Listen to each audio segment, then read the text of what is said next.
Hello and welcome. Welcome to Drakenmemoria. For those of you wondering what this is, well, it's Dungeons and Dragons. Or more specifically, a group of people playing Dungeons and Dragons. While this lasts, with all of the drama that's been going on with D&D. So, if this group is not something you want to watch, well, if you're watching this from YouTube or Twitch, you're in luck. Because they give suggestions, either to the right or to the left. Pick one, and we hope you will have a very pleasant evening. For everyone else who actually enjoys Dungeons and Dragons, enjoys watching people playing Dungeons and Dragons, enjoys us playing Dungeons and Dragons, enjoy us simply. That's how that also works. We're not going to be that choosy. But in a word, if you actually want to be here tonight, watching a group of people playing Dungeons & Dragons, welcome. It's a pleasure to have you with us. If you're new, we hope you'll have a pleasant evening. If you're not new, well, welcome back. And we also hope you'll have a pleasant evening. Or beginning of the day, or end of the night, or maybe no time period at all. Who knows? I doubt very much, but you could be an alien watching this from space.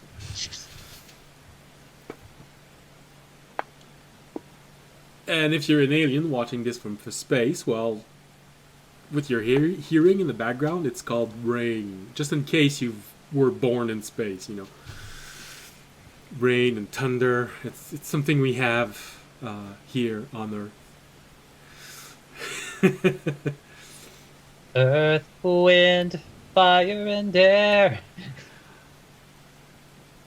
Yes. Well, that actually is a game or a TV show that a lot of people like. Funny enough, I have ordered the books to learn that game system because now there is one. Who knows? Maybe I will be playing Avatar at one point. Alright. And with this, well, a little bit of advertising. Like I said, the ambiance music, thunder, rain, lightning. Well, not lightning, you won't see it, but at least thunder. Ambient mixer. Information is below. Otherwise, if you see a map, it's a world map. It's Wonderdraft, and a battle map. It is Dungeon Alchemist, which has received an update not so long ago, and very interesting. I love it. I've even talked to a few of the very imaginative people working on this, and others like me who were part of the Kickstarter, and I think I managed to find a way to make towns and cities with this. Town maps and city maps. So, who knows? Next map won't be on the slightly awkward Townscaper program, but maybe in Dungeon Alchemist. And it'll actually look like medieval buildings. Either that, or you'll just switch to paper and crayons. Which is how the logo of this channel was made. Yes, if you've been wondering why it looks so puny and a little bare, well, it's because I drew it. And that is the extent of my talent. But fortunately, I have a friend working on a fresher version of this. Eventually, it'll be ready. And that's about it. I've tried to update all of the information below. If you're watching this on Twitch, I've managed to update the schedule, and then notice that I need to also learn how to write things in bold, so you can actually figure out what's where and realize, oh, this is a different section, different title. So I will get working on this during the week. Alright, so I think that's about all the publicity we can do. Unless you have a publicity you'd like to do also, Sam, maybe you'd like to do a bit of publicity for who provided your snack? I'm kidding. Ba-da-bum-bum. Can't finish it because it's trademarked. Brought to you by non-brand lemon lime soda. Dude, I love the golden arches down in San Francisco. I need to talk about them real quick. Big golden arch fan. Oh, wait, what? I don't know if you have that commercial in the United States. The commercial that is a no-name brand. Everything is yellow in there, and they only really have the name of the product written on it. So if they're trying to promote you a kind of peanut butter, it's just a yellow generic jar written peanut butter in very standard. Wait, see, now you make me want to say, like, it's like, come to the yellow store where you can buy a yellow burger, yellow water, and... I don't want yellow water. No. It's like, what's the yellow water made of? Your guess is as good as mine. Well, I had a Let's play surprise. that Russian roulette. I had a surprise when I entered the driveway during the week. That, you know, usually you see snow, and then you see yellow snow. Then I arrive and I see blue snow. Oh, so what's that now? Who's been peeing blue? Apparently, it's just a product that's been made to enhance salt. Oh, I know what you're talking about.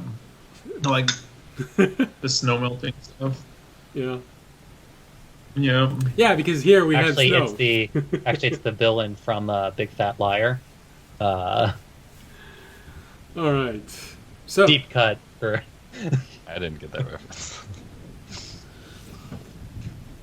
that's okay. You don't need to. So let's get started with this. Alright, so what's been happening lately, other than us going slightly crazy a little bit more every single episode? Alright, so last episode. We all died in our sleep to a psychotic puppet man with scissors.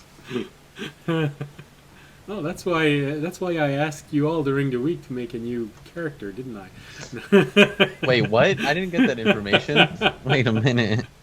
My new character is Cuddles. I'm not sure you're gonna want this after this episode. So The Tiefling Woman was actually my new character. oh, I'm not sure you're gonna want to be here after this episode. So the party. My character was the book. I was just the book. Okay, I'm you're the whole fine. Then. library. Yeah. You're fine then. I That's okay. spent the time Toby was reading, brewing making a incense zombie repellent. Well, Tobiyashi, since you already gave him help. Right. Yeah, no. That makes sense. But Fisher did say he wanted to visit a museum today, so maybe you can prepare zombie repellent while everyone's visiting a museum. Everyone needs an education, you know. Yeah. So, last episode, the party made their way to an out-of-the-way library in the city they had been hiding in for the past few days. Along the way, our sentient arcane machine, Fisher, found itself swarmed by children wanting to know more about what they thought he did. Unfortunately, this ended up bringing unwanted attention to the party. Once this scare done, and audience paying the dungeon master for leniency, once out of this predicament, the party made its way to the library where they met the keeper of this abandoned building, a charming woman apparently living alone in the library. alone with a creepy living puppet, that is. There, they spent a day looking through books in order to build a plan of action of some sort so they can accomplish their goal. And Fisher learned he wanted to visit a museum because there might be some clues about more of his origin inside of that museum. Namely, maybe ancient, non-functioning brothers and sisters, or information about the two creators that he has. So after this, everyone decided to go to bed. Fisher tried to fall asleep, but couldn't because he kept thinking about Cuddles, which is the psychopath puppet that everyone's been slightly worried about. But apparently he's been guarding over Sachet, the lovely tiefling, taking care of this place. And so, this is exactly where we left off. As everyone goes to sleep and try to have a relaxing night.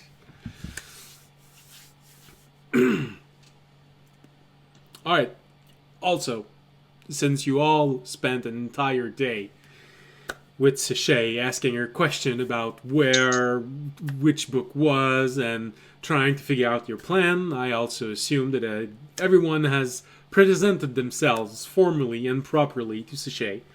Audience has revealed that he is a Dragonborn, which, oddly enough, she did not react this strongly to. Bit of a surprise for, colors. But other than that, she seems to be very open-minded.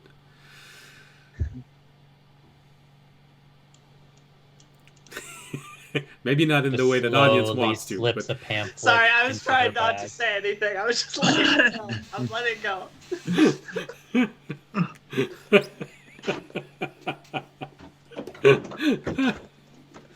go. Sorry I interrupted you. What were you saying? Nope.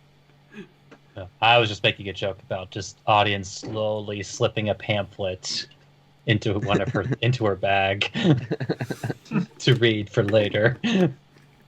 Well, on that subject, of course, audience would be slightly intrigued by everything because, after all, she does have a book that she carries almost everywhere. It has the emblem, or at least an emblem, that looks a whole lot like the vision of that other god you have. Maybe at least she knows its name. Or if it is not a god, because not everyone prays to God, what entity it is. But he was busy looking into books, so he didn't ask, or he was too shy. Because audience has a lot of goals with women, but so far his track record is poor. Technically, my track record is not poor because I haven't gotten any direct denials. Oh, so it's inexistent. All right, Yeah, got it. yeah. Yeah, it's got a NA there instead of a 0 or any other kind of percent. TBA, to be announced. All right, so night falls, and unfortunately, Fisher, your eyes keep darting everywhere, trying to figure out where Cuddles is. I'd like everyone to make a perception roll, please, as you all sleep. I'm gonna get a good roll on this. Sure. That's not that bad. Oh, who's that? 20. 15. Hello. Sorry, I noticed that someone said hello in chat. I was responding. Hello. All right, so Jorg, what did you roll? I am getting to my character. I forgot to open D&D Beyond. I got Okay. I got a 12. 12. Tobiyashi. 20. 20. Remy. 19. 19. Fisher. 15. 15. All right. Hey Siri, roll a d20. Nat 1. Oh. Damn. Siri. Siri just said fuck you. Thanks a lot. Oh, I went. You. I almost wanted Remy to roll this, but it's not sleight of hand. So, all right. So would have been fun in the middle of the night. All right. So, I believe this would mean that Tobiyashi, Remy, and Fisher, during the night, you are woken up, but fortunately, it's not the woken up screaming, "We're all gonna die" type of waking up. You woke up as you feel something gently falling on, well, for Tobiyashi and Remy, on your body and your shoulder. You just have this moment of, what the? And you look up and it's Shay that you see. And she just goes, shh, temperature is dropping very fast outside. She's actually giving you all thicker blankets. Don't wake Jorg and audience. They're still asleep. She's trying to smother us in our sleep.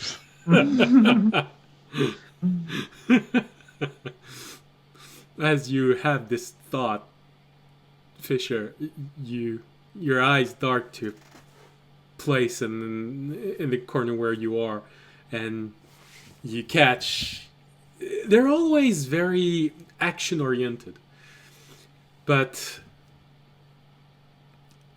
you see this origami blanket folded in a way that looks like a bit like a pig, and you see it's been wrapped around, and you see Cuddles with one blade of its shearer just like this in front of it, looking at you. I don't like this. Glad I'm still asleep.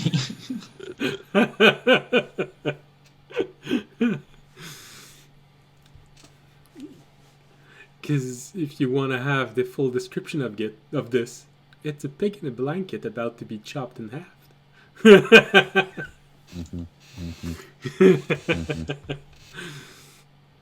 When she arrives next to you, oh, shh, come on. She says to Cuddles, he's just kidding. Don't worry about it. I don't know. And she hands you a blanket also. I don't know if you feel the weather just like everyone, just in case. Here you go. Thanks.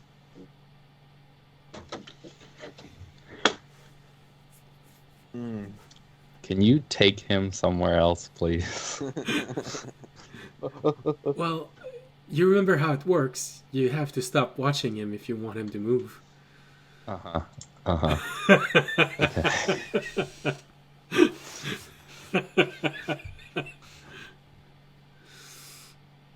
Well, good night. Or whatever it is you do during the night. Mm-hmm. I look away and immediately tense up. As you slowly start looking back in the direction, he's gone. I don't relax. I cuddle with my silk pillow. Put the blanket over me more. It's a pretty warm blanket, and before you fall asleep, you notice that she's placing something in the middle of the room. It looks a bit odd. Sort of a large rod sticking upward on a pedestal, and it has what could be categorized as some sort of shielding on the other side, and slowly you start seeing it become red. It apparently being heated up in some way, and there's a little bit of warmth coming from this, and the shield on its back is redirecting the heat of this toward all of you. On top of the blanket. And also you notice that she oriented the shield so that it would make the light from the device not seen from the outside, from a window leading outside.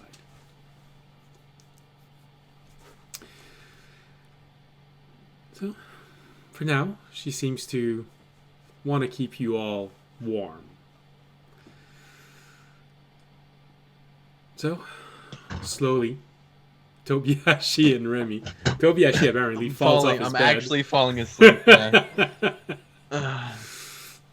Way to really sink into the character, my guy. I know, my improv is amazing. It's not me today. Not yet. Not yet. Well, Chad apparently is in full support of Oh, punishing the monk. Goodness. Well, they want to punish me for my foot emote. Oh. Wow. It's been a while since I'd seen so many interaction in chat. All right, well, so long as you keep it civil. Sorry, Nobi, you're gonna get wrecked. I'm gonna get murdered. You don't know why, but you never wake up. No. One thing you're not used to, if you manage to go back to sleep, is how the day-night cycle works here. Because you're so high up north, the night lasts longer. So right now, the sun would probably start setting at around 6 o'clock. But because of all the mist, you mostly go to bed if you decided to go to bed when you had to use artificial light, you would have went to bed at 5 o'clock. And you're less used to this schedule. So, surprisingly, when you all wake up in the morning and Fisher stop tensing up, oh goodness, people are starting to awake. You all have your long rests, although you did have a few weird dreams. I'm gonna leave those dreams up to all of you because they're not exactly important for the adventure. It's not a dream that I wanted you to have or felt like you needed to be described. And anyways, Remy's dreams are probably really hard to follow. Just a mishmash of moments lived in his life, all played out in succession, sometimes 5 or 6 within a minute. This is why he always... Remy's dreams comes with a barf bag. Mm-hmm. And also, this is why Remy is always the first one to realize that this is not a normal dream, because dreams aren't that fluid for him.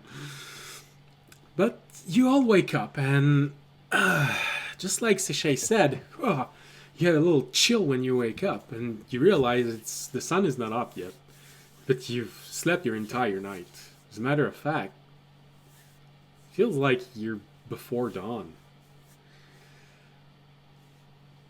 And you realize that Sachet is not here right now. Her bed is empty. Or rather, the curtain in front of her bed has been opened and her bed has been done already. She's betrayed us. The The wizard is coming. We gotta run. I like to think she's more the Drew Barrymore in this situation. Right now, she's hanging from a tree by her neck with her throat slit. Oh, Jesus My Christ. lord, that just got dark. What the hell? Fuck. What? Did nobody here watch the big opening scene of Scream? No. Yes, Not a I've horror seen movie it guy. 3 times.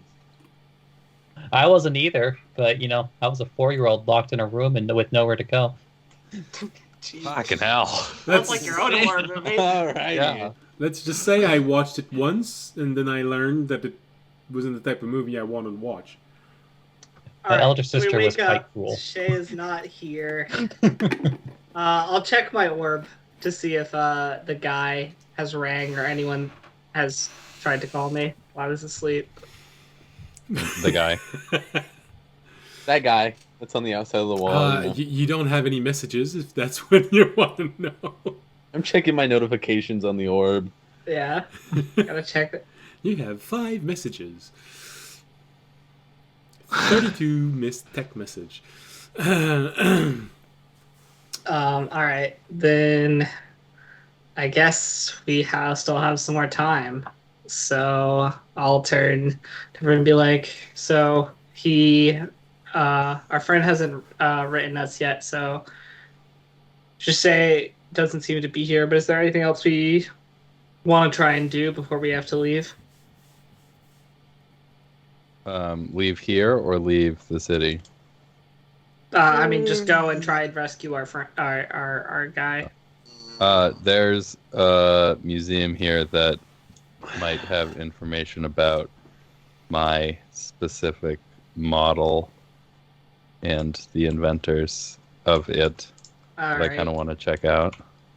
Guys, it's still dark out. Why are you guys talking already? All right. Well, why don't we You want to go go back to bed? Why don't we go do that? Toby can sleep if he wants. I want to There's make a Wait, where are we going? Sorry, Cuddles. Same thing. Oh, she's gonna leave Cuddle. I thought he went everywhere with him. What are you I doing? was Gonna do, George? just looking. I wanna make a incense to keep undead away. If you're going to the library or Museum. Museum. the museum, yeah. I'll Before we go. leave, or while we leave? How long is that Well- going to take you, Jorg? Yeah. It takes 6 hours. How long are you spending That's at the library? At the museum? that's foraging for the plants. Oh, right. The actual brew time is probably a lot longer than that. I mean, we might have to leave suddenly, so just be aware that if you're in the middle of brewing, Might lose. Yeah. because when the guy rings, we have to go quickly, jump on the train, and go meet him. We We're not waiting for. Yeah, he's been- yeah, we're to spend a couple days. Well, loading. I am for- open to reducing this if more of you are actually working on this, but Okay. it's not going to be half because there's 2 of you working. No. All right. So how long But does it still. usually take? 60 hours. That Oh, might shit. be a project for another time. 60? Yep. I don't So think yeah. I don't think we're gonna have time before he even rings, even if we all start right now. No. No, we'll do that later We've then. got some rags left, or not left, or I guess we did use. Right. I don't know. I think Remy might have a couple. I think Jorg has them because they're I based still have on one. wisdom. Oh, I think. I don't Yeah. have any. Well, one thing that I do want to know is, you notice that where Sachet was, the bed has been made, but do you try and look for her? Not actively. No, I don't mean do you go out in the city trying to find her. I mean, in the room, in the library. I guess we could wander around for a little bit. I mean, I'll just call out. I'll be like, "Yo, Sachet, are you here? Or did he go out?" You don't hear an answer. All right, I guess she's out. Well, that solved it. When we were browsing the shelves, was there any where are we currently? Are we in a common central reading area or something? Something like this, yes. Okay. There are several ones. This one is one that is the most at the back. so there is less chance to be seen from outside when you have a lantern or things like this open. But the entire complex is a two-building complex. There is a yard behind it, and there is a second building there. Okay. Is the yard like? Can you get to the second building without like risking being seen from the outside? Oh, easily? all right. So, hold on.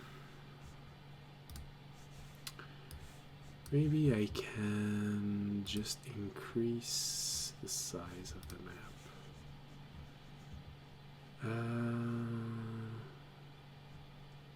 This one here. All right. So,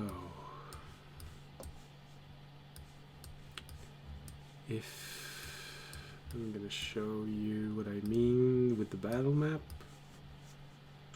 So.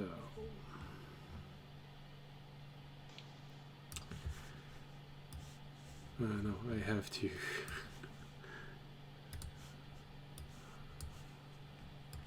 Oh, come on. Alright, I'm gonna play Sovanak's token. And he's not.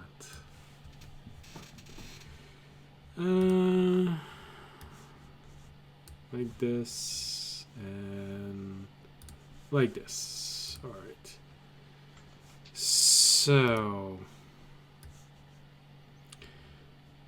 Right now, the battle map should show up. You are... There is an NPC token. I'm going to increase its size. There's an NPC token. You're Right there. right to the left of it. Yes. So, as you can see, this library is placed sort of in a bit of a cove in the building. The front part is where you've spent the entire day looking for different things, different book. So the yard itself is completely enclosed between the two walls. No one's going to see you from the outside if you go into this yard. And there's another building at the back.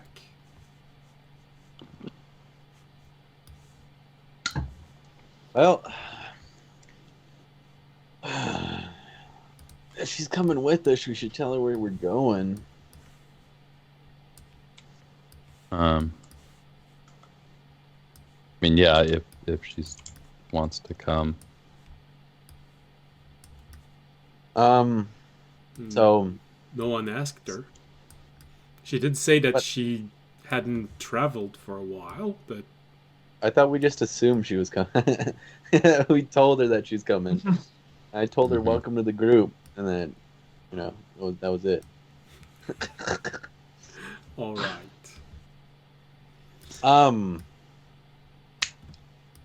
I guess I'll start looking for her wherever she left off. I put all my silk back into my body from the pillow that I was using, and then I'll start looking around where we're at right now. All right. Well, then in that case, you don't have to look for a long time. Also, DM, yes. for choosing Terranad specialties, Yes. if I went to the museum and wanted to learn stuff about my model and stuff, would that be Arcana or investigation, or maybe both?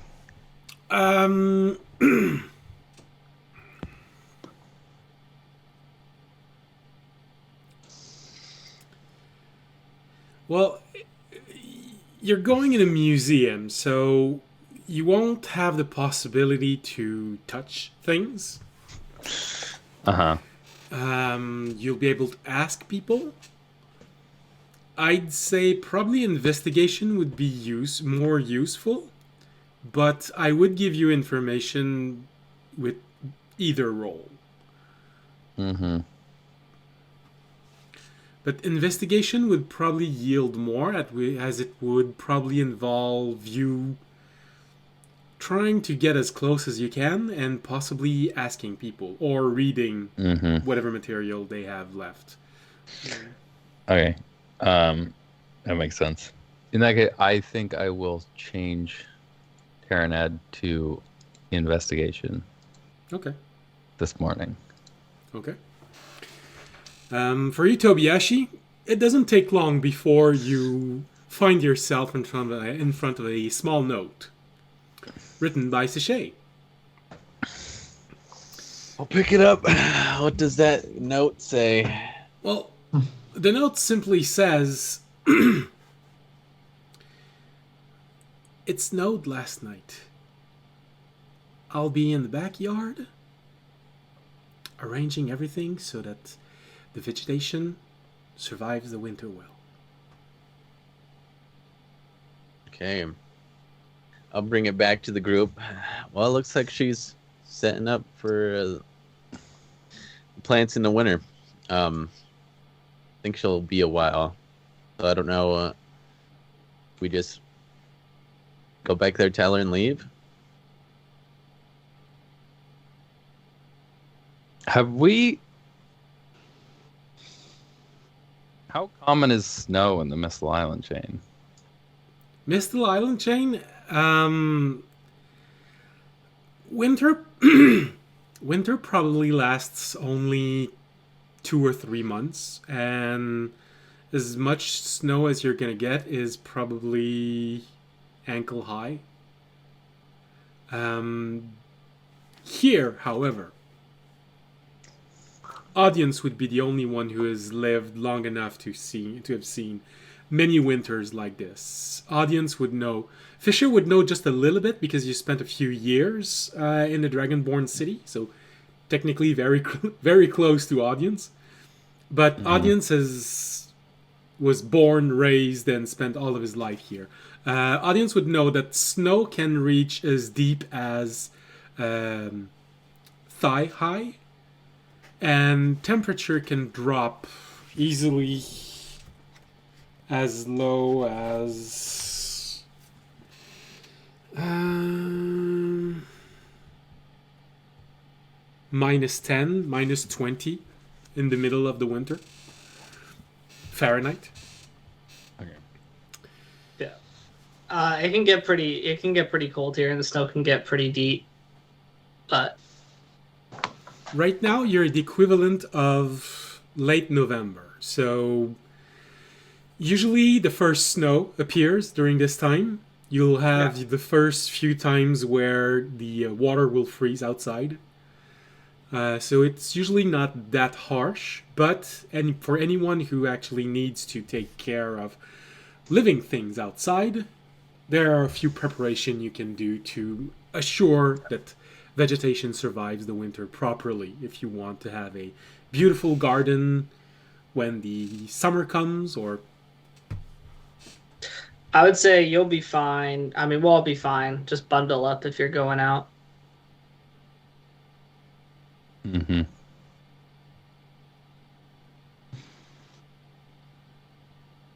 Which I was thinking about showing Terry what snow is, but we probably got better things to do. well, there's a huge Well, yard. you could in the back.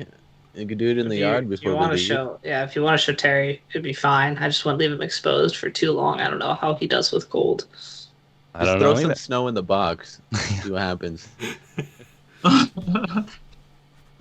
Right now, right now outside, it's probably more in the cusp of 35. Well, maybe between 30 and 35 outside because it's the first snow. All right. So, are we gonna do that, or are we just gonna head to the museum? We should probably just Let's have go to tell read it. her. Or, Just yeah, go I mean, straight. What? She could. Okay. Does she need to know our comings and goings? I mean, I feel like she might be able to help me at the museum. Oh, do you want her to come with us? Maybe. I don't know how she feels about going. and we have no way. We have no way to contact her if we're leaving for the train once the guy calls. Yeah. And isn't she We the one should. connected with the guy, anyways? No, not our guy. She had a. She has a friend. guy. on one of the Yeah. islands. Yes, that we that need. guy. All right, let's go get her. And apparently, I stand someone up. of the same race as Remy. Yes. All right, we'll go get her. All right. So who goes to get her? Who stays in the library? I'm going. All right. Yeah. I'll go Everyone. at least I'll take- stay. Okay. Snow. How about I Remy? mean, He's the only one who hasn't. I think Raimi will go mostly because he wants to see something. Okay. I I'm was the only one staying. I was expecting just one of you to see this, but okay. So you all move toward the backyard, and probably the one who regrets this the most is Fisher, because the moment you step outside, you find yourself in the middle of a action picture, which feels very Tim Burton-esque. The entire yard has been remodeled. Snowmen have been made everywhere. But you're looking at a picture of a dirty, drag-out street fight between snowmen. All frozen in place as they are hacking each other into pieces. Their weaponry are gardening tools. But it's a gruesome picture. You have one who has a frightening expression on his face, has one of his arm, and you're not sure how that was achieved. It's a branch, but it's holding its other shoulder, and it looks like it's screaming in pain as the other branch is on the floor.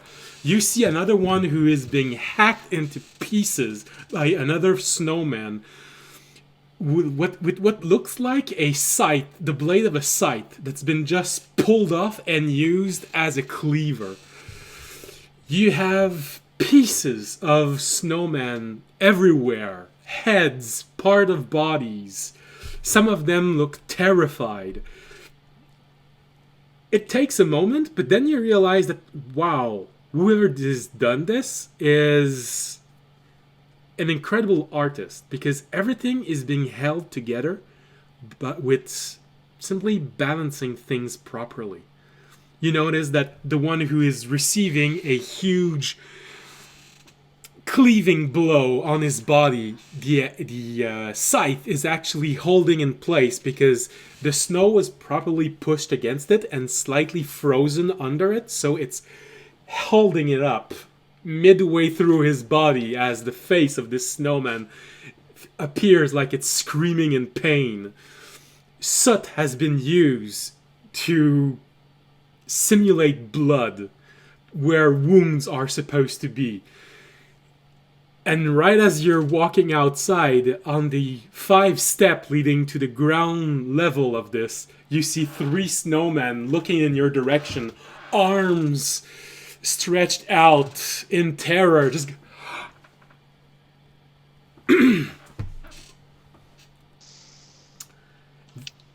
that vision Guys, is Pierce knows. that vision is roughly 50 feet long, with snowman bodies everywhere, some of them wounded, some of them dominant. One has been impaled by a rake, another one hacked into pieces by a scythe. You think one is being backstabbed with a trawl? Cool. And on the other side of this yard, you see Sachet is tending to a small bush.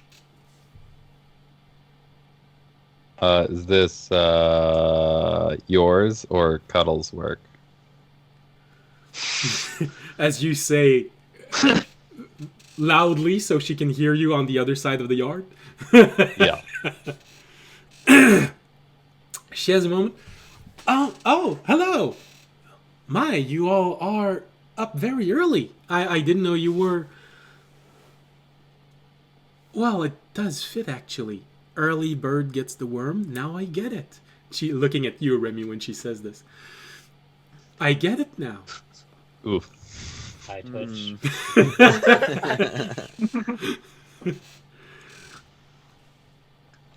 Just the blatant racism. No, Yeah, first asking if he lives in a zoo, and Hey. now. She's friends with another one of his species, so Yeah, that makes it okay. Oh, yeah, makes it okay. He has plenty of Kenku friends. yeah. Don't worry, guys. I have friends who are Kenku. it's fine. Yes, no, he does like the first snow, as you can see. Don't worry about it. He's, well, as you can see, he's very imaginative. Yeah. Mm-hmm. Quite an artist. Is he around? I'll look around. Make a perception roll. I mean, it's me. I won't succeed. No, you got this. Natural 20 right now. Yeah, I actually kind of hope not. I'd rather save that for later on. 14.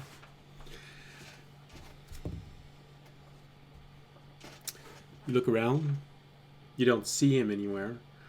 Unfortunately, Tobiyashi and Remy have a passive perception high enough that you can actually see him sitting on one of the tree in the middle of the yard, feet dangling with a little bit of soot on his face, which makes, in the context of everything there, makes him look like a bit as if he would have been part of this battle, as if a splash of blood has been thrown on his face. He's looking at all of you with a grin. A little bit of pride in his eyes. Impressed. I'll give him You a think- thumbs up. I elbow audience. I make a snowball. I'm gonna throw it at Cuddles. If you look at him the whole time, he can't move out of the way. Everybody look at him. And then your plan just... The flaw in your plans appear just as you roll an attack, please. Okay. All right. Um,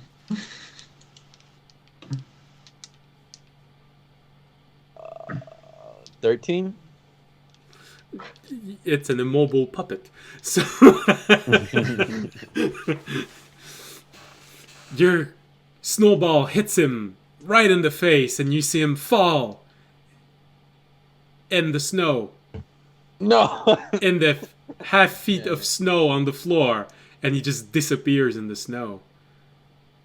I'm Maybe going opens back up- inside, everybody. I take I'm going back up inside. steps away from Toby in case there's any swift retribution. Raimi opens up his beak, and you just hear do do do do do do do do do do.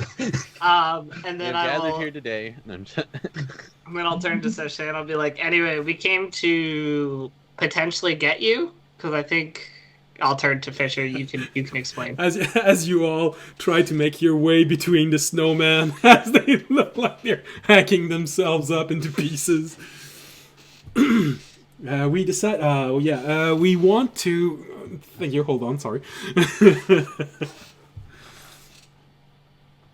I was gonna head to the museum that you now I'm just looking around. mentioned, and was wondering if you wanted to come, or if you'd been there before. Yes, actually. And then after that, or possibly during that, depending on when we might get a call, we might be leaving For good. to rescue a friend of ours. Through the sewer, right? Not for good. Oh well. Then in that case, I'll make sure you can come back at any time you want if you need to leave. Watch out, Tobiyashi. You have to a grand total of 20. How many hit points? Oh 20, my lord. then 6, then 20. 21. 26 and 21. 26, 21. No, that's not that. Those are to hit. Those Those are are to hit. Oh no, yeah. Two of them hit. Is this a Can surprise you attack? deflect music, I can't. missiles, a I can't snowball? deflect missiles. If there's snowballs. Well, fortunately, Sachet said, "Watch out," so it's not a surprise attack. Yes, you can try and grab one snowball as it's arriving. go. All right. I use action surge to catch the neck. No, It's a reaction. What do I have to you roll? fish. I have to roll. I haven't used this skill a lot, guys. So give me a second. don't think you Deflect. I think it's a D10 Yeah, D10 plus a bunch of stuff. Hold plus on. 9. D10 plus monk level plus dex. Okay. 18. All right, that's right. It's not the same as it was in past edition. It's the deduction of damage. All right. If it deducts it to 0, you can throw Yeah. it. Yeah. No, it's because I was looking because in previous edition that ability existed, but you actually made a counter attack roll. No, this one here is just a damage reduction. So you see the first snowball arriving, and shah, you catch it in midair. Unfortunately, you don't see him where he is exactly. The second one, you manage to dodge out of the way, and ha-ha! But the third one just right in your face, and they're was a small. rock. There's small shards of ice in it. Also, you take 1 point of damage.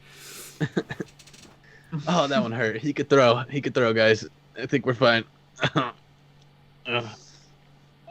I want Cuddles on my team if we have a snowball fight. That's not fair. Sachet looks at you. I'd admit out loud that you concede if you don't want this to keep on going. I'm not throwing anything back. That hurt. Are you gonna say out loud that you concede the fight? Yeah, I'll concede. I'll concede the snowball fight. Well, he could just pop up everywhere. This isn't fair, and he hit like 20s twice. No, actually, well. he does have a plus when he attacks, so they weren't natural 20s, but yeah. Ow. Yeah, I concede.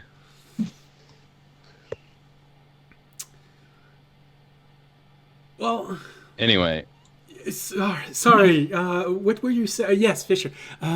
You wanted to go? Yes, sure. I can come with all of you. It's been a while since I've been there. Yeah.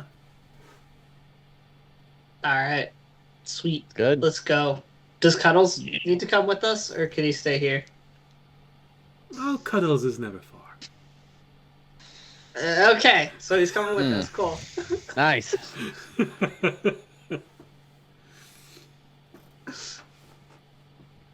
All right then. Well, let's get going.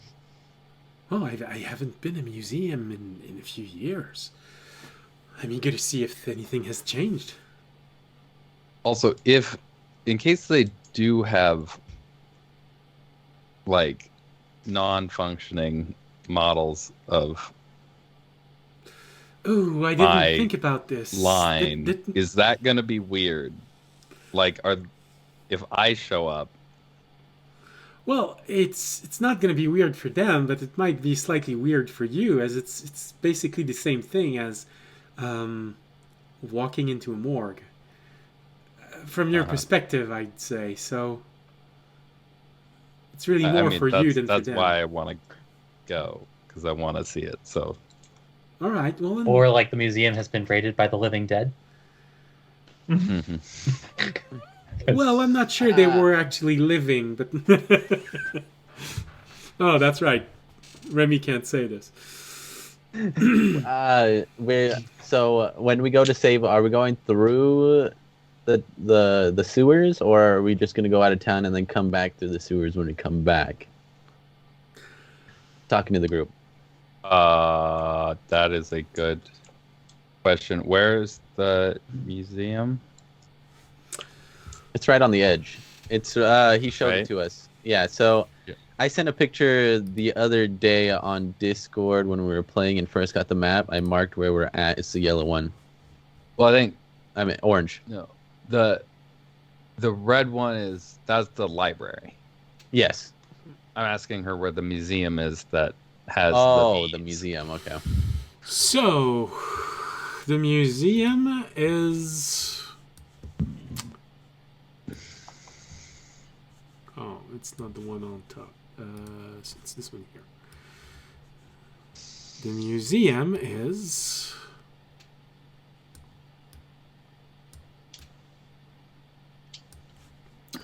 So, you see on the battle map, it's going to be there in a few moments, right below the monster token, there is a triangular building. This is where you're going to go. Okay. Okay. You have at least one town square to go through as you're going there, so possibly one place where you might draw attention. But I think I think we don't want to. We're not going to leave through the sewer because when we go to pick up Calm, we're gonna. The reason we didn't leave right away is because we're gonna need to take some trains to get there, and so we're just gonna take the train from here, right? Yes. So I think it was more of a on the way back in case he is possibly wanted. Yeah. Well, yes, the going back in is going to be a little bit more problematic if he is wanted. Go through the sewers, baby. Speaking of which, looking at the big map. Oh, okay. I'm gonna bring it up. Which is mid and which is high, Sal? Okay, you mean the world map? Yeah. Okay. Do I have this one loaded up here?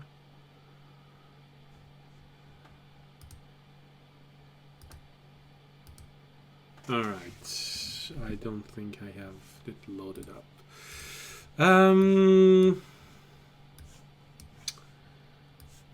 I just scrolled up in Discord. Yeah, no, I just wanted it so that everyone could see it also. Oh, yeah. Alright. It's not going to be difficult. Well, it is going to be slightly difficult because it's huge. So it's going to be difficult to see.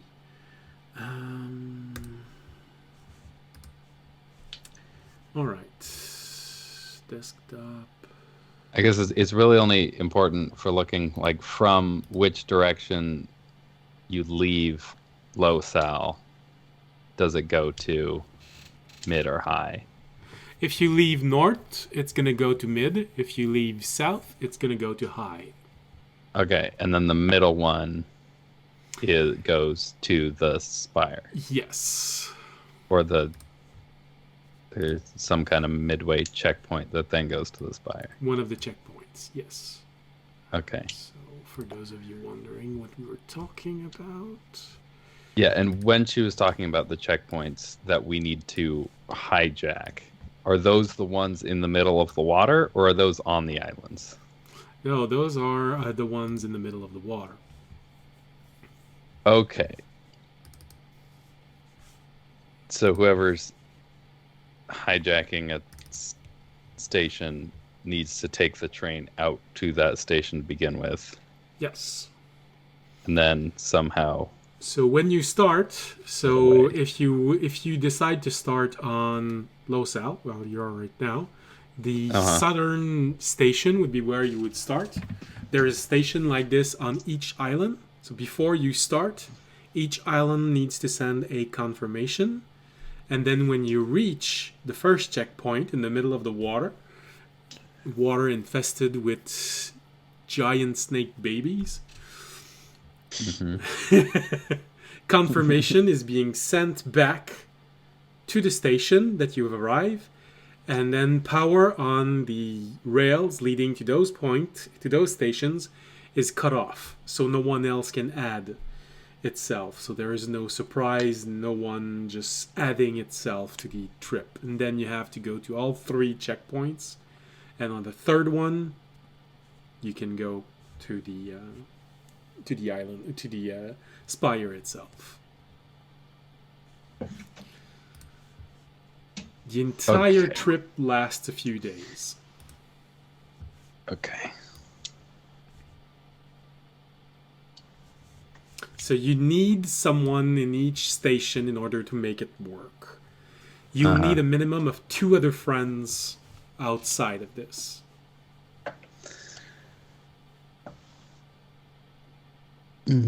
Or befriend whomever is manning those stations. That can work also. Okay. I was just wondering because if we're gonna have to go pretty far south to pick up Calm, No, don't like that. if we wanted to go to, what would that be, Mid-Sal from the south?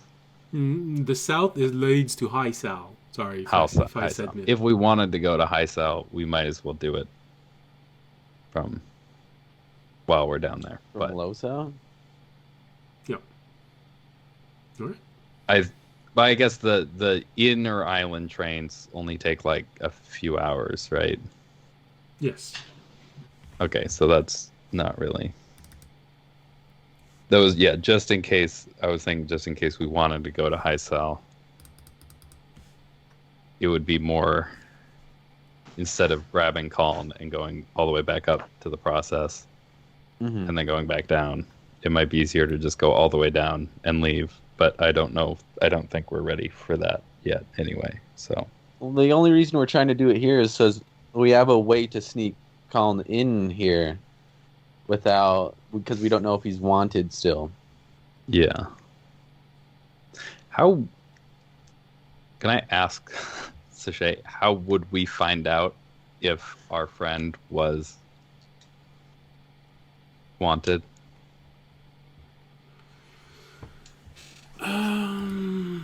And if he was, how dangerous does that make it for him? Like, would all enforcers be able to recognize him, or? Well, you can always ask her. There's no reason. You haven't been given a reason that would make you think it would be problematic to ask her. Yeah, I think at this point we've kind of gone all bets in on trusting her, and if she's untrustworthy, then we're kind of fucked anyway. We're kind of fucked. She's gonna tell you. She's gonna tell you all about how on every night on ScryTube there's like the Misty Isles Most Wanted, 9:00 sharp. It's the last thing everyone watched before going to bed. All right. So as you're all walking back inside of the library, well, there's if someone is wanted, there's really only 2 ways. Well, 3. That you can make sure. You can go to criminal organization. They're always very much keeping themselves aware of people that are wanted, because there are sometimes very interesting reward, especially for those who might have done something that would make the under arcane construction look bad or incompetent. Which actually isn't that hard. Shh, don't say this to anyone.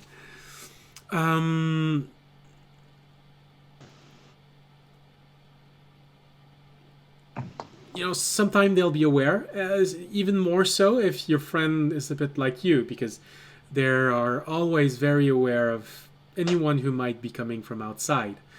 It's most of the places of importance have been looted in some way, so you all are the main income of new magical objects and things like this. You can always try to go up to an enforcer and ask if there are any open bounties. You'll probably want to find a civvy unit. They're a bit more talkative. What's the difference between a civ-e and a mar-e? Oh, it's an abbreviation. The mil-e is actually militia enforcer. Civ-e is civic enforcer. And mar-e is martial enforcer. The mil-e are usually repurposed unit. Adapted so that they have a recognizable appearance, but they can have a variety in their abilities and resistance, and like I said, very often they can be repurposed unit. Civic enforcers. Oh, these one. Hold on. What did the description say in the book?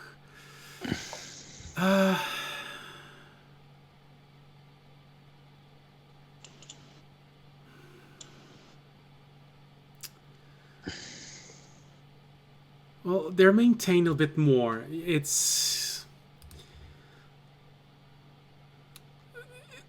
the wizard keeps order a bit more with fear than respect, and civic enforcers are meant to attract, to give off this impression. This is why they usually wear black or purple cloak. Purple death.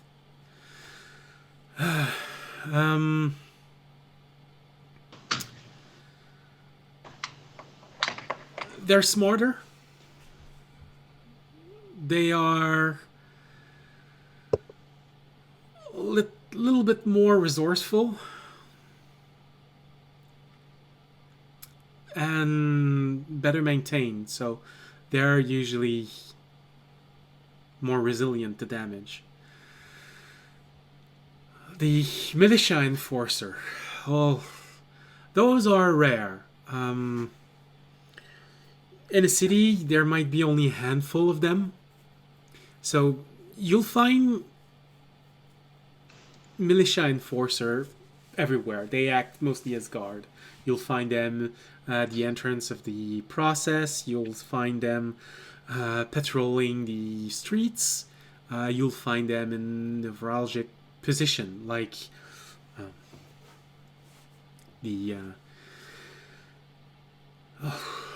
how did they want to call it this time? Anyway, the center of the process, where they used to process the prisoners. Every generation calls it different. Some call it was called a castle at one point, and some called it simply a reinforced position. Would we even just called a... No, it's really where you process people. It's because there's been a lot of name because it developed over time. In the beginning, it was just a single tower. So it was just a watchtower where everyone was processed. Then it started to develop a little bit more. So it was called a processing center, then a keep. Then some people started calling it just a protected area. And, names got mixed up a little bit. And even heard people call this a bunker. I don't know where that idea come from. Silly name if you ask me. But anyways, you'll find them in the entrance of this place. Most temple have one. Civic enforcer are usually there to take care of more important things, because they'll have a little bit more initiative. They'll be able to think a little bit more. They will easily be able to refine the orders of melees and make sure that they react appropriately, but they still have restriction. Maris are smart. This is why there's not too many of them. They can change a battlefield very quickly. By giving orders, they can think, they can strategize. Usually, whenever one appears in a court, everyone tries to leave. They are not only good strategic, they are cruel. Civies, they'll still use cruel tactic, but they're not as imaginative as a non-sentient machine can get. Mm-hmm. Right. The ones you really want to avoid are those who have been awakened. There's some that are still inside of their rank. When they've been awakened, they learn more about how to use the symbiotic construct inside of them. This little crystalline entity. I don't know if you've ever seen one use the abilities of these little symbiotic creature, but they can get very impressive and they can dominate a battlefield very easily. Mm-hmm. What do constructs that awaken generally do here? Well, usually for those that it takes a while, usually someone notices something. And depending on where they are and how essential they are, they'll either try to make sure that he wants to stay. But when you go into criminal organization, well, you know, criminal organization, if they don't want it, they'll just scrap it before it becomes sentient. For everyone else, it's very useful. A lot of the undeads don't actually react to them, especially those who have very little organic component in them. So it is a good way to keep tending to the fields and be safe. So they take care of them. In exchange, they'll usually keep on working late when it's more dangerous outside. But since they attract less attention, it's not as dangerous for them, at least not immediately. They do let them back in as soon as it becomes obviously dangerous. You know, they are a vital part of the survival chain here. In cities, well, it really depends on what they're doing. If they have specific purpose, people will want to keep them there.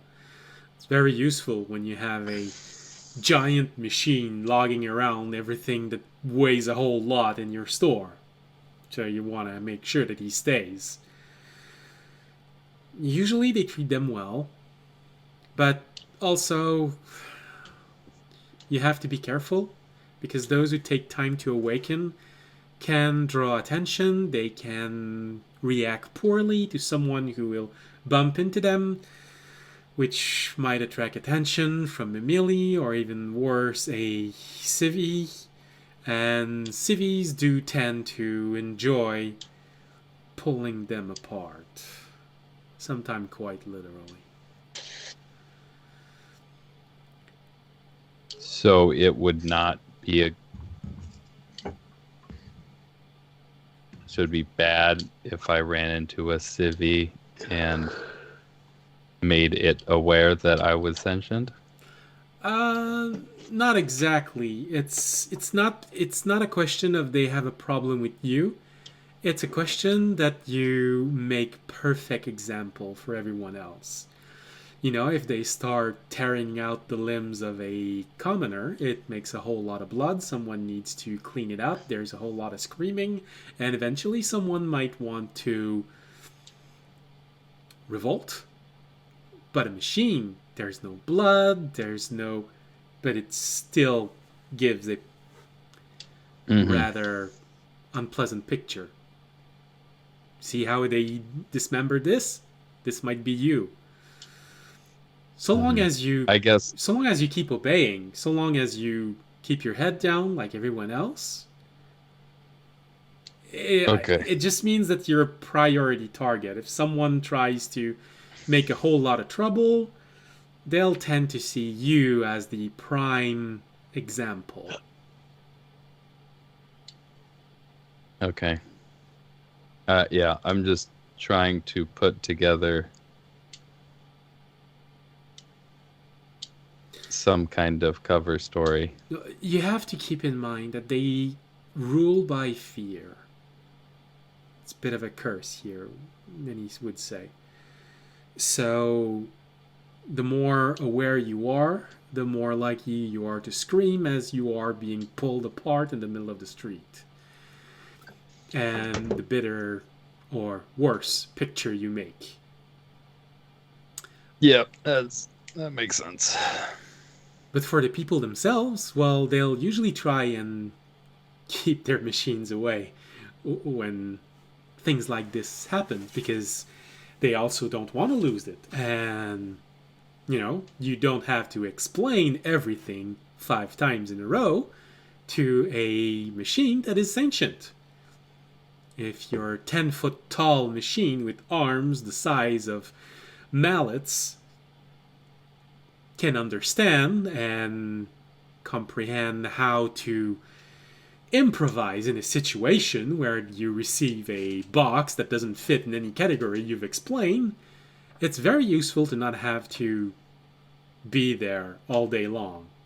They'll just look at the box, look at where it could go, they'll put it there, and they'll tell you later. So that's very welcome with everyone. So Okay, guys. Make sure to not make any trouble, otherwise I get torn to pieces. Got it? Okay. Sounds good. We call How it much? inside the box thinking. How much? Oh wait, oh sorry. That was How many times did you repeat? So should we head off? I'm ready. Yeah. I'm good. I'm good to go. and you Museum time it is. always be mindful of people who might be... I hear a dog in the distance. Always be That's mindful. Jorg's buddy. Always be mindful of people who might be on your side, because when things get weird or someone starts chasing you, there's always a chance that there's someone who's just gonna come out and say, hide over here! And, sometime it's a trap, but sometime it's actually a very, very decent citizen who understand that you're about to get torn into pieces or tortured until you submit. That's good to know. And not everybody's into that. No.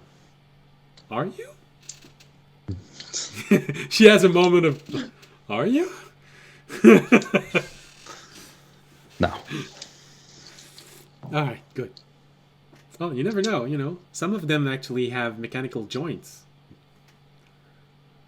I don't know what the sensation are. I guess I was unscrew them until they fall off. technically taken apart and put back together once, How did that feel? but that was helpful.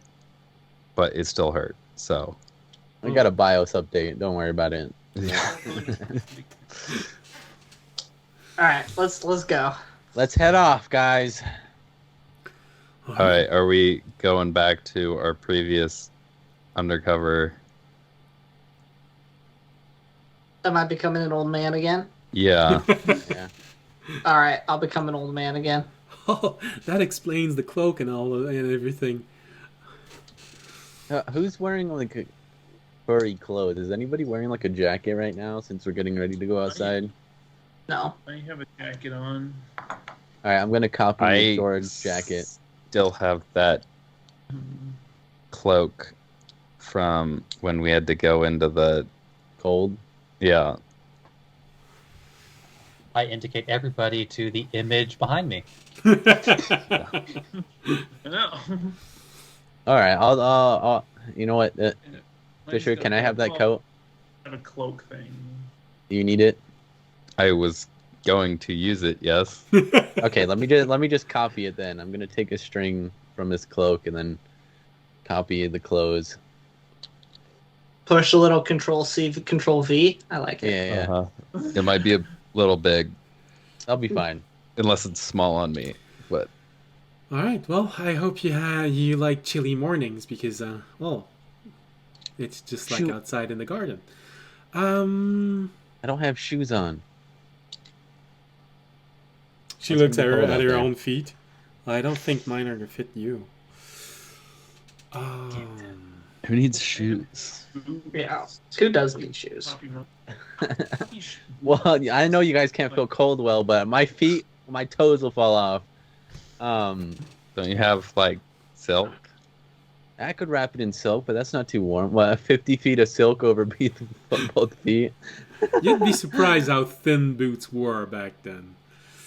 All right, I'll wrap my feet in silk before we leave, and then we'll go. Makeshift some sandals out of Some book moccasins, covers. some book.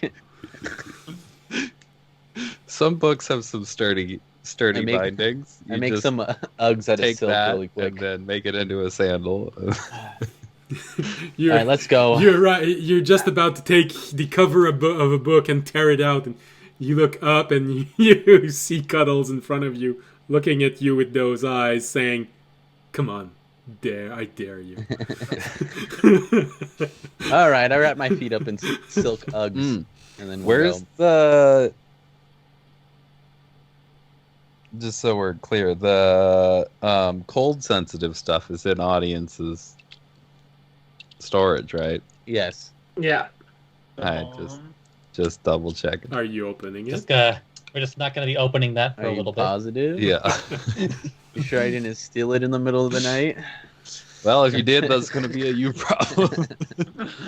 It will be a you problem. It will not be a me problem. You know, I think a bomb would attract attention. It might be a Fisher problem too. especially when the temperature is dropping below zero outside. Yeah. I guess it does have a pretty big radius. So. All right, we're off. We're Yeah. off. All right. So, after all of these preparation and questions, you go outside. Sichet takes a moment, looks everywhere. All right. Well, I look at the spot where the kid was. which is also where she is looking. All right. At least he's not there. And I don't see anyone else right now. All right. We might be good. Oh yeah, we ran into him on the way in, and we kind of bribed him with some food. But do you think that's going to be a problem?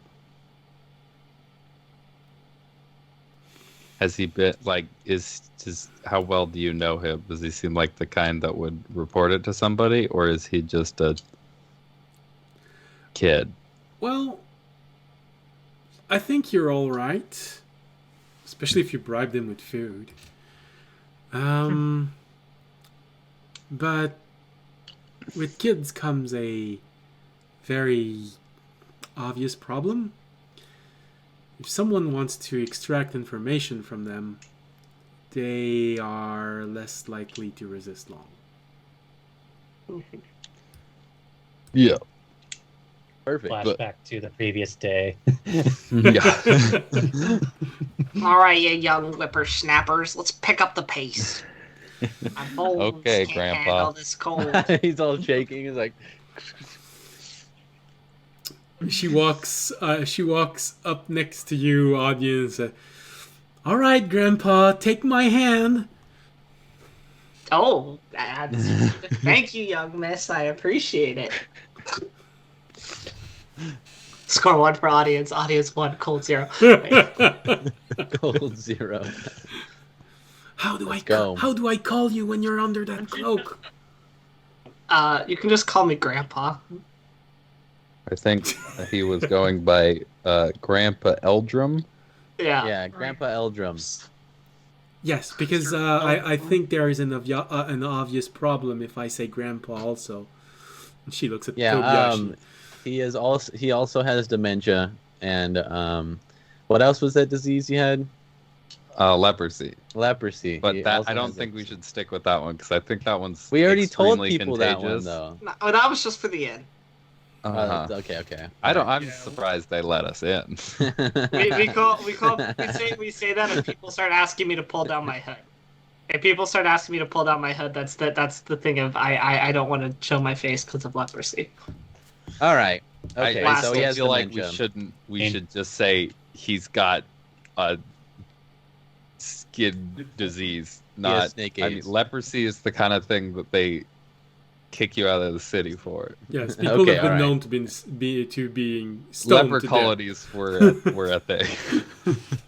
All right. Well, Okay, he has dementia. death. All right, Mr. Eldrum. Come on. Maybe it's just like I'll try and turn more into a shuffle. I walk by Jorg, I'm just like, wow, she's really bad at it. No, maybe just slowly licking the dagger inside of his beak. Even when audience is like hunched over and stuff, he's still huge, right? Yeah. He's still a dragonborn.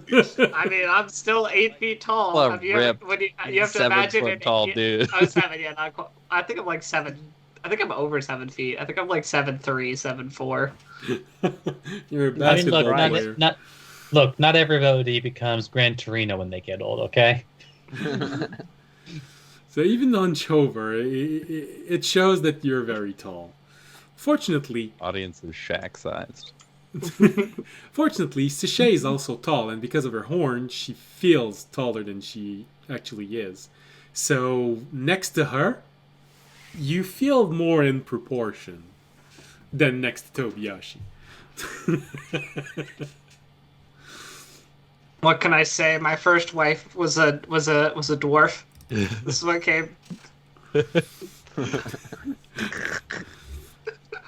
That's an interesting story. I'm not sure you want to say it to everyone. All right, let's go. So you start moving, and takes a few moments before you leave the covered streets. Then you find yourself in the first place where it's sort of probably was at one point a more busy town square, but eventually fell off and became a secondary one. You see a few people there, they're just doing their business. It's pretty early in the morning, so you get the feeling that they're just going to get their water supply for the day or part of the day and just enjoying a little bit of social time. You see a few people staring at Sachet. Get the feeling that shit. she attracts a little bit of attention, and people tend to walk away from her. Yeah, we forgot to get her a cloak. Well, she already has a winter cloak. It's just not covering her head. Horns are kind of hard to. Cover. And she has a deep purple skin color, which she just said is associated with death. I'll lean into Sachet as we're walking. She's already in. I'll be like, you might want to consider pulling up your hood. You seem to be drawing some attention from the locals. Well, yes, but have you tried putting up a head when you have horns like mine? You draw a lot of attention. You take a moment and looking at her horns. Oh yeah, it's gonna make her head look really big under that hood. Try and imagine putting a piece of cloth over a ram's head. You just give. You see, that's why you give her a bunny rabbit onesie, and then the horns just slip through the ears. I'm sure audience would enjoy that, but I'm not. I don't think we have one. Oh, you know, What do you mean? That's what Fisher's been wearing this whole time. if you ask Remy really nicely, he does have minor illusion. I think that would draw more attention. All right. Yep, we'll keep walking towards the museum. All right. So she does take you so you don't directly go into a very busy places in this city. You do have to go through one town square, but she does take you not in the middle of it, on sides of it. And you start seeing a lot of people, chilly people, and they all seem to be going roughly in the same direction. Oh yeah, that's right. It's really early. People go to temples at that time. Well, there's not going to be a whole lot of people waiting in line to get into the museum. That's good. Everyone's going to know that you're not the praying type, so depends on how... Maybe they're just praying to the wrong gods. Okay, Grandpa, let's keep going. Alright. You know, wouldn't it be funny if, like, you know, the morning we decide to go to the museum is also when they decide to take a class field trip to the museum? Don't make me hit more kids with a stick. It's not a good look for me. Well, you know, you didn't hit anyone enough to cause 1 point of damage. You did get kick in the shin, but didn't get... I hurt the kid. I hurt him more than hurt you. Yeah. Hurt me. I think if we run into the same group of kids, I think we'd be okay. I think those kids were traumatized for life. So you follow her as she leads you through the street, and she takes a whole lot of detour going through smaller streets where there's still a lot of people looking at all of you walking around. And at one point, you do notice on her face that she is slightly worried of all the attention, but still, she looks at all of you, and there is a moment of...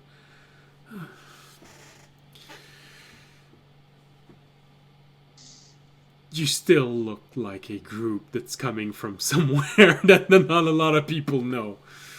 There's still a machine, a bird-looking person, someone that looks like they spend all of their time in the forest, although it's filled with undeads. And there's a tall grandpa that, as long as he's next to Sachet, feels like it might be of the same family. But whenever she arrives and say, "Grandpa," everyone just looks and...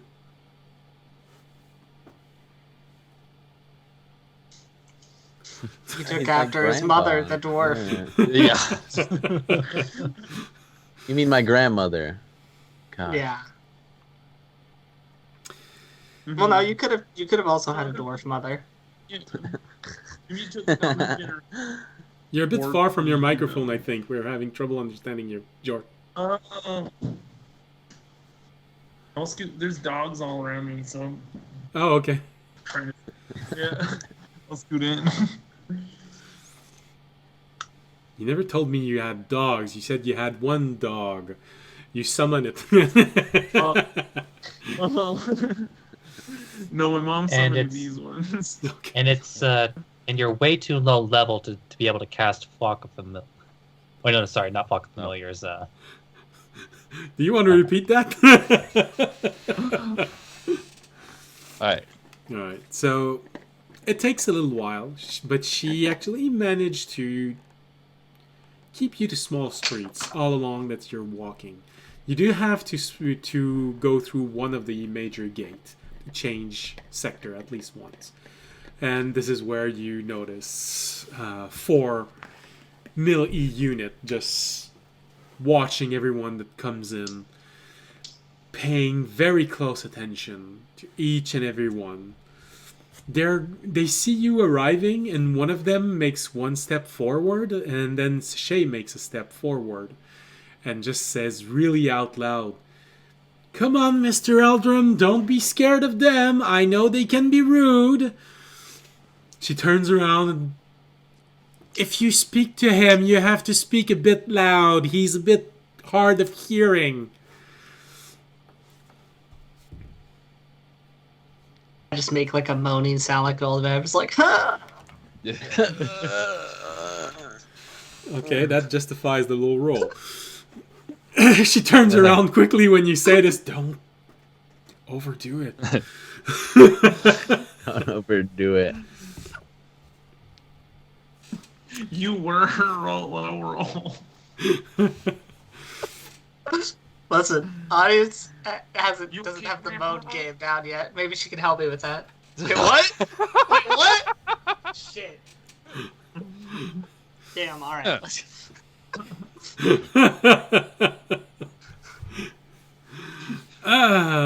Damn, audience has so much hope placed on her. She held my hand. That's more physical contact from a female than I normally get.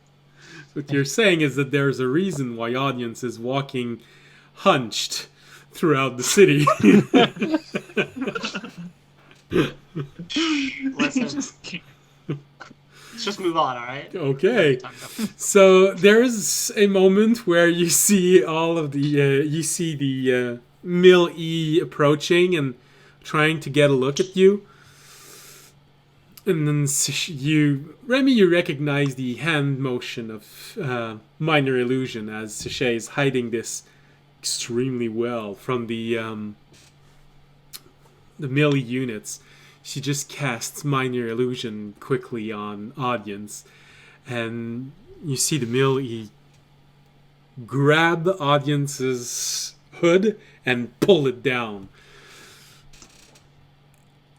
But fortunately, she reacted really fast and rolled a natural 20 to be discreet as she cast her Minor Illusion. And you just see the mangled face of a very, very old person. You're not sure where the illusion comes from. He has the mangled nose of an elderly gnome. So really big, really... Why a gnome? I'm so tall. Just the nose. Okay. Your face is more of a That's what we call composite the old gnome nose. picture of different things. You sort of have eyes which would betray a dwarven heritage, a nose that feels like it's from a gnome. Your mouth Where am I looks getting like my height? she just mishmashed a whole lot of different face pieces together, and it made you look like shit. That's fine. But apparently it's so good that the Mill E just move along and lets you move through. You okay, Grandpa? That's what leprosy looks like. Let's put that hood back up. It's a tough one. Life. You don't want what I have had. I've had to live through. Imagine a face that is a mix between dwarf, gnome, and halfling, but with the actor. Ken, where's this height coming from? With the actor playing Machete, Mangle. I don't remember his actor's name. Sorry, I'm not good with names. All right, I'll pull Trejo? back. I'll pull back. Danny up my, Trejo? Yeah, Danny Trejo. Okay. I'll pull back up my hood once we pass the millies. A face only a grandson could love. It's okay, Grandpa. Apparently, all short people are ugly in this world. All the short races. Don't say this. I did my best to come up with something really fast. Nah, screw the short races. Damn. So I'm Alright, sorry me for understanding everyone that that. is under 4'11". We just lost 5 You heard it viewers. here, folks. Oh, good. Raimi doesn't count then. No, I'm including. I'm actually audience is including humans in this list. That's why They're I all said fine. 4'11". No, just all humans. Just screw humans too. Just at the end. So Raimi is canonically 5 foot. Just got it. all right, so Unless you have feathers, then you're okay. Feather is the exception. Remy, it's the first sign of audience liking you. So there's hope. So she takes you through, and then through a few smaller street, covered street, where you really feel like you're walking in a book depiction of what an alley where you're supposed to get mugged and killed looks like. But she apparently doesn't feel quite as nervous in those streets. And 3 corner later, you are starting to reach the building where the museum is. Well, the entrance is on the other side. Just be a little quiet because it's facing a moderately populated town square, but it's on the side. So they wanted to put the door where there are more people that might actually come in. It's understandable. They still need money to run everything. All right, let's go in. You've been walking for, well, how long would that be? Probably 45 minutes. Taking all of the scenic route. Always taking the small and unsafe feeling road all the way to that point. But she seems to know her way around and didn't make you go through unnecessary unsafeness. You wait for a few moments, then the museum doors open. You see an elderly dwarven woman greeting you. Oh, already people. It's not every day you see this early. Especially young people. And she looks at you, Tobiyashi, when she says this. Mm-hmm. I gotta show my grandson about my heritage. Wait a minute. Oh! She looks at you. She looks at him. Wow. You mistake after his mother. Yes. And my grandmother. My grandpa's kind of into dwarfs. But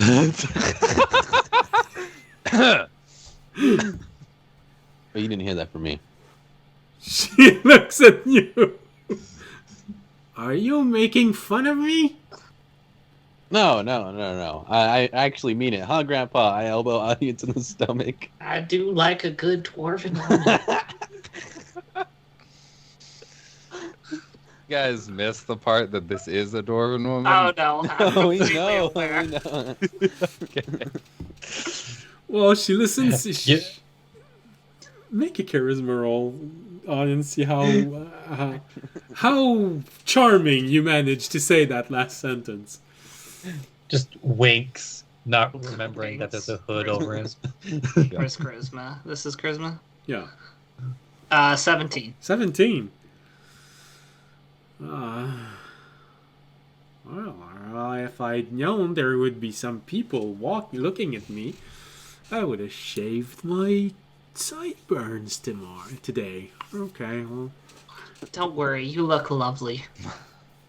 I don't know why I'm saying that. Random old dwarf here, but I've been put in this position and now I have to follow through. She's on a list, no. Maybe at the bottom of the list. But... No, she's not on the list. He's on her list. That's the difference. So, Raimi is debating on whether she should be on the list. All right. Well, and all right. Come on in then. Come on in. Don't stay outside. It's a chilly morning. All right. Audience We'll go steps in, and immediately after he steps in, she puts her hand out, and no, it's 2 copper for you. Hey, what can I say? I just got it for free. You know what? Some Wait, people for got me? boobs, some people don't. It's always Oh been my that way. gosh. Well, I'm his caretaker, ma'am. All right, I'll give her it. I'll give her the copper. All right, everyone, pay up. Yeah. Even you, and she points at you, Remy. Don't leave any feathers behind. I don't want to have to mop around.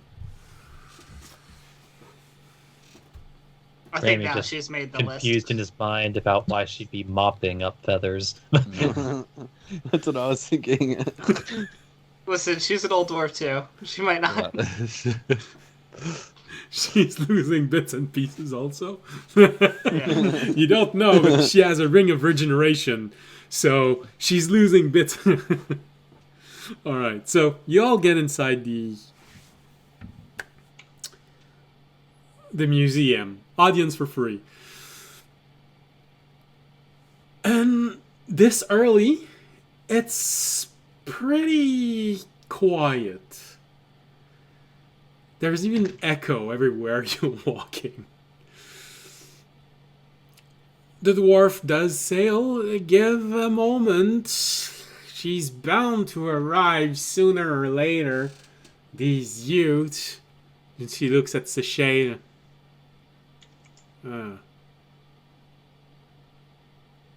Well, you know. She just turns around and them. Damn. Couldn't And agree walks more. away. Oh wait, what? What? You No see, respect for your it elders. takes maybe 2 or 3 minutes, and then there's a guy that arrives, a male tiefling. Well, that's what she meant when she says, you know, them. Well, everyone. Is that it? Ageist, she's racist. She's racist. And you agreed That's with her worse. audience. Yeah, that is worse. Is that it? 6 people. Oh, well. Yeah.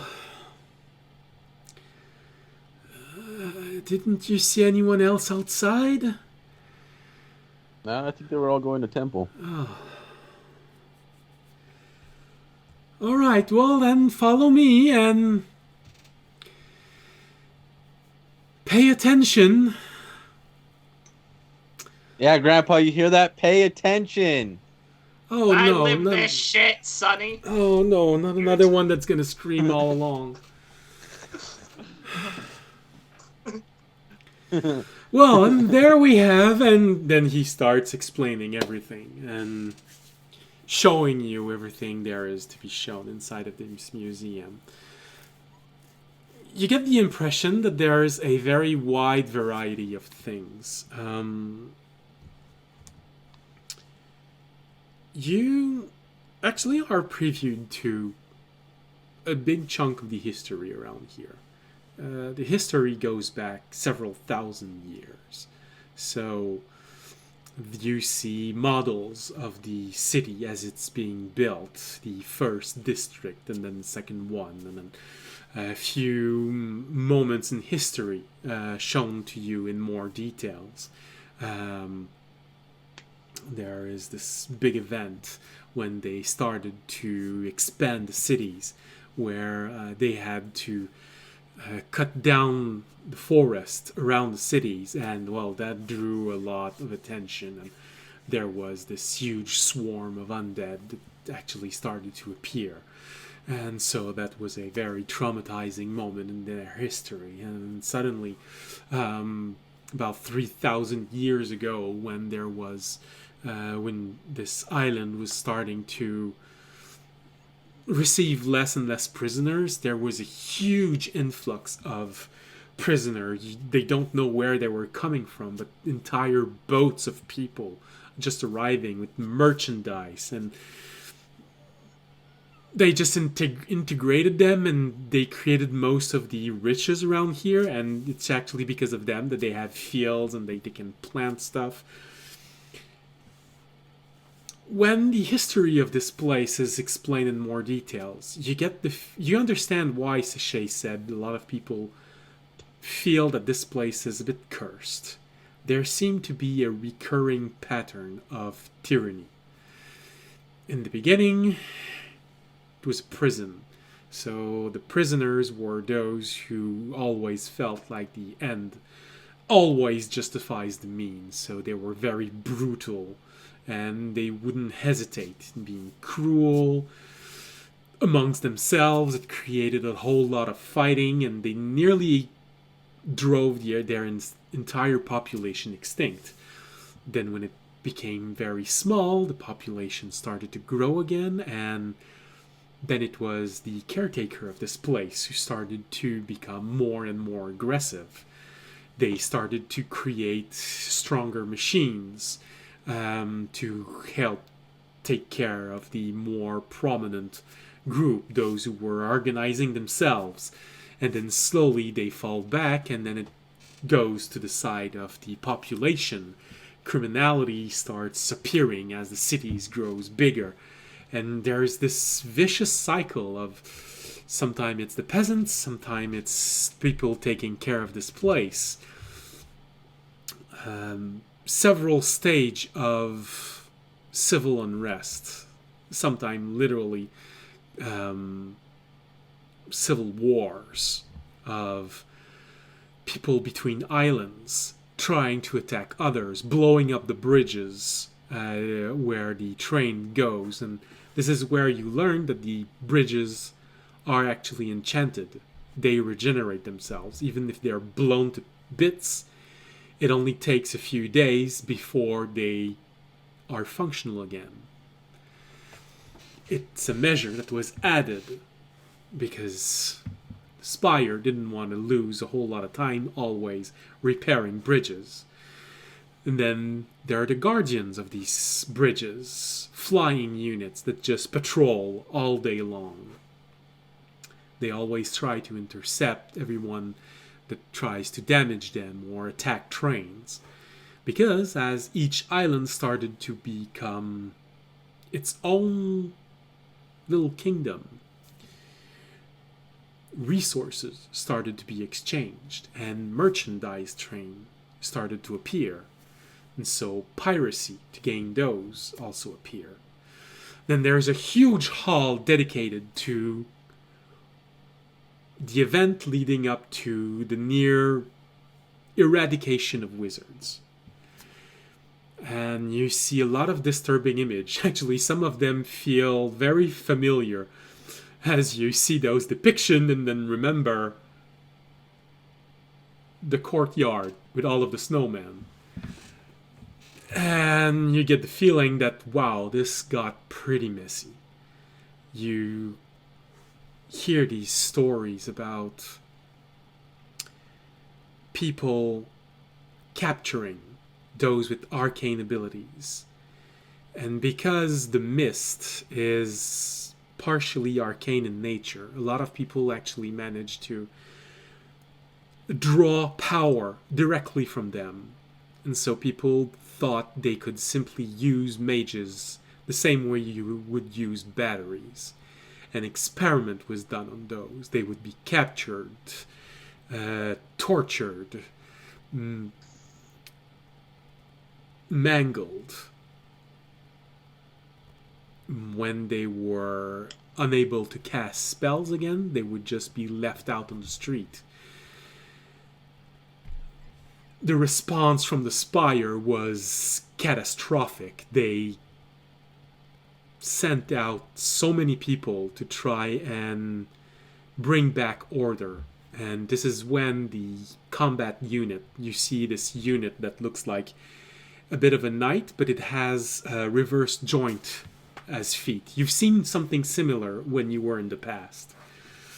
But this looks modified, meaner, towering above everyone else. They look like large creatures on the pictures. And they are used to simply slaughter around people. But also, while they're doing this, there's this war trying to snatch up whomever has arcane inclination. The spire is starting to lack the necessary manpower to resolve all this. So there's slowly a war that prepares itself of trying to get the wizards. It's a gruesome war where if we can't get him, no one else gonna get it. So some people start killing wizards if they feel like they aren't gonna keep it. And it starts going younger and younger and younger. And eventually there are some pictures where the tiefling just passes by really quickly, where you see people getting killed in the street way too young to be considered adult. And people starting to confuse wizard with sorcerers. And because of that, there is an incredibly bloody chapter. But eventually it resolves itself. Wizards have been hunted to near extinction. Now, the few wizards that actually appears, they have nowhere where they can learn magic. So they mostly go unnoticed. Sorcerers have become more prominent. Sorcerers who have learned to use the mist. They're called mist sorcerers. They're not regarded very well. Most of them have associated themselves with resistance movement. And this is where you arrive in the most recent chapters of history. The resistance group organizing themselves. Some of them do care about the population. They try and lessen the burden that the spire has put on the population. Because for at least 100 years, maybe 150 years, it feels like the spire has been controlled by the same wizard. So, and he's supposed to be human, so there's something odd there. His lifespan has been artificially increased in some way. No one knows how. But he's been controlling the spire for longer than humans are supposed to live. And getting more and more cruel, detached from everyone, not caring that zombies might just swarm a village and destroy it. He seemed to be more focused on increasing its power. There is a small chapter about Mid-South when the generator was attacked and then suddenly the entire island became a death trap. One of the resistance group, unfortunately, like the tiefling said, a lot of the resistance group actually care about the population and will always try to avoid hurting them, but not everyone. Some of these resistance group just seems to care about winning in the end. And so the cycle of tyranny once again takes hold in this. As it feels like when they talk about these groups, it's tyrant against tyrant. And they do not care if you die in the process. For Fisher, there's a moment when they are talking about the history roughly 3,000 years ago, where the tiefling stops and starts showing a variety of construct. He explains how they work, and you realize that there was a time where a lot of people started to try and create constructs that were not just functional machines. They tried to embellish them, make them more appealing, and amongst all of them, some of them became more notorious. It leads you to follow a trail of people following what came before and the masters of this art that came before. And it leads all the way back to a pair of artisan, a gnome and a dwarf.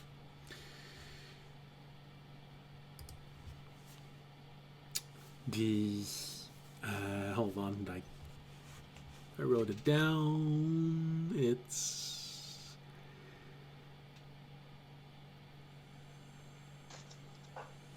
where did I write it down? Ah, here it is.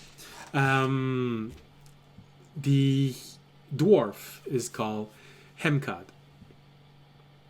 He was the master of metal. He is the one responsible for the intricate design and the resiliency of these machines. But the one responsible for the inner working was a gnome called Umas. Well, it says Umas, the ceramic virtuose. When you read this, the tiefling keeps talking about them, but his voice sort of blanks out in your mind. And you can swear you hear the voice of a very, very old dwarf and a gnome. The gnome also feels elderly. The gnome just boasts about being called ceramic virtuose, about how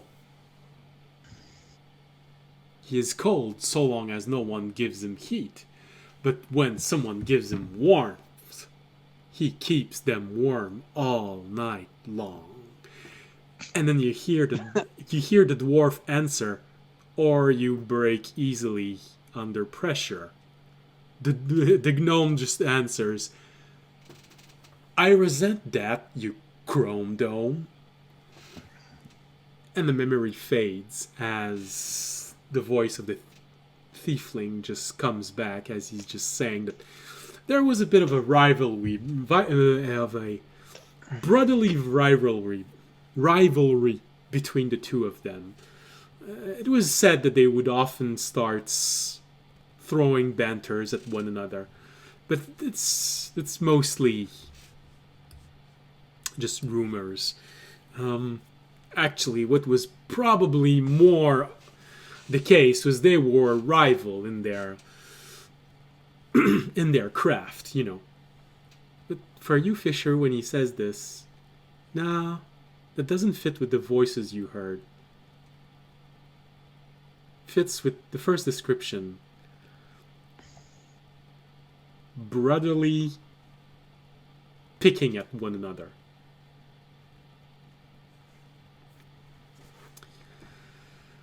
He shows several of these creations that they are supposed to have done, and although there is some sort of rudimental aspect to many of them, some of them looks more elaborate, and it shows that toward the end of their life, their craft had become incredibly refined. Looking at the evolution of this, you sort of have a moment where, I guess I was in the beginning, huh?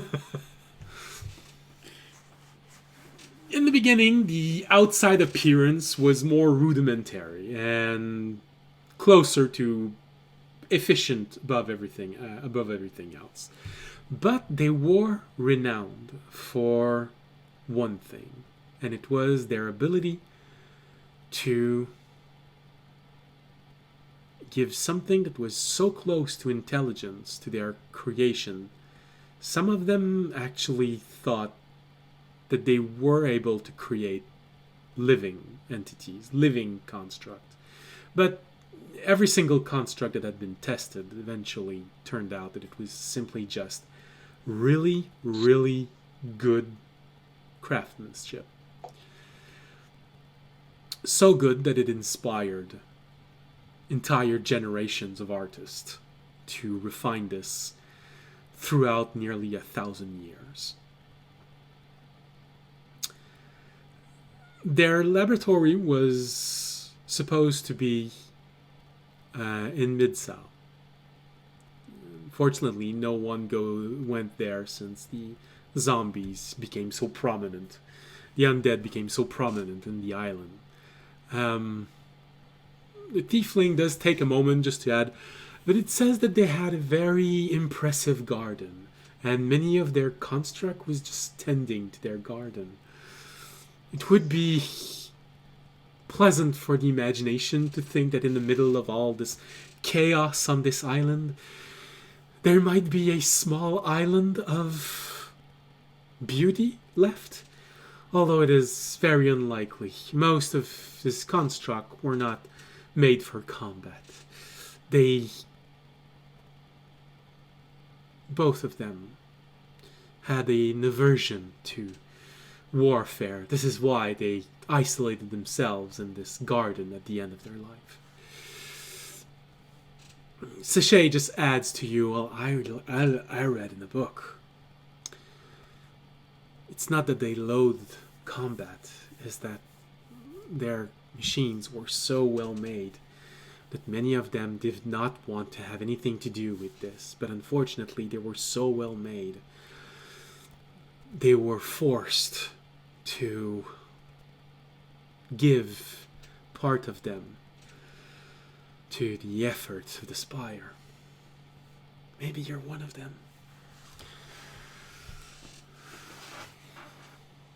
Can I ask the tour guide if anybody knows where in Mid-South they were, or if anybody's like gone looking before? Well, he does say, well, we mostly have rumors about where their workshop was. They did say that it was by a lake, as the morning in the middle of summer was breathtaking. To the north, you can see the mountains. To the west, you can see a lake. And to the east, you can see the ocean. They do say that they built a station nearby at one point, many centuries later. But most of this is just rumors. No one has been on Mid-South since all of the undead has completely claimed this area. As I will explain in a few moments when we get there, when the resistance group, and he does say this with quite a bit of disdain, when the resistance group attacked the generator thinking that it would hinder the Spire, it had the complete opposite. They just tried blowing it up like barbarians. Some say that it was actually damaged, some say that it wasn't even scorched by the explosion. And right after that, undead started to rise from the cemeteries, and each time a conflict arose, the dead didn't even have time to touch the ground before they were reanimated with convulsions. So this was a losing combat all the way until they got completely annihilated.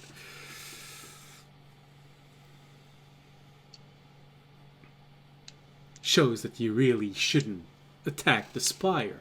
He looks up, and you feel like he's probably looking in the direction of the Spire. They are watching after us, after all. must be completely barbaric outside if they threw us all of these people in here.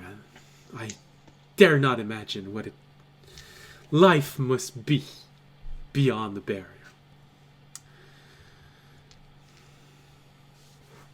Looking at the Yep. models they have, are any of them close enough to me? A lot of them Or- look in poor shape, as if they had been damaged severely or recovered from Mm-hmm. places where probably combat took place. Like I said, some of them looks a bit similar to you in design. That's why you can sort of have this moment of, oh, I probably I wasn't. can guess like an era. Yeah, probably a little bit before the era where they were the most productive. You see them starting to move away from the standard kind of unit and go into more artistic expression of constructs. So, all right, midlife probably for them.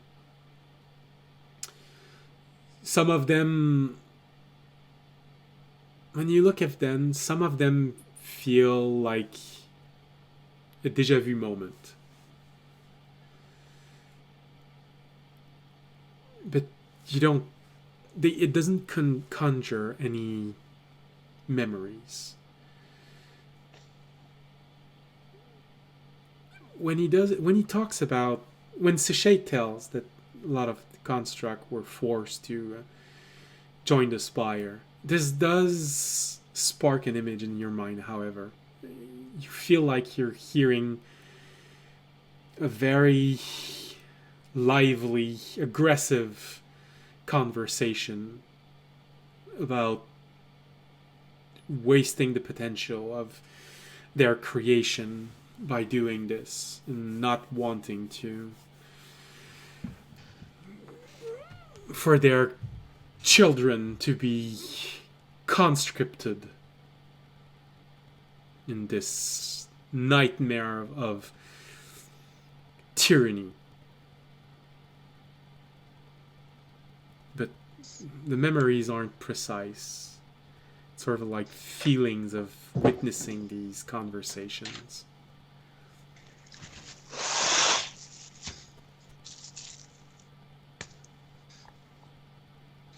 If you want to think about questions, we could go on a break, and when we get back from the break, tell me if you have more questions. I We think should take our break soon. If Yeah, I mean, it's sure. okay, so. I don't currently have any, but I might. Okay. Well, you're gonna have 15 minutes to think about it. All right. So, Valenvi is apparently in the chat, so we're gonna make her proud and use the ducks for the break. I don't know if she's still there or if she fell asleep. Ducks. All right. We'll be back in 15 minutes after the break. See you in 15 minutes. Bye. Two.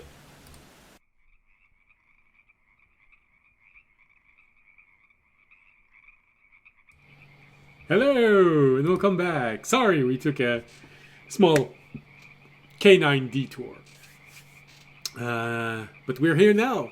And so, Fisher, do you have... Oh, yeah, there's no frog inside of the museum. Not a living frog, at least. There's this huge frog that's been completely reconstructed, you know? It's 5 foot wide and... Alright, so, Fisher, do you have any more questions? the for only- the, Question I would have is if they,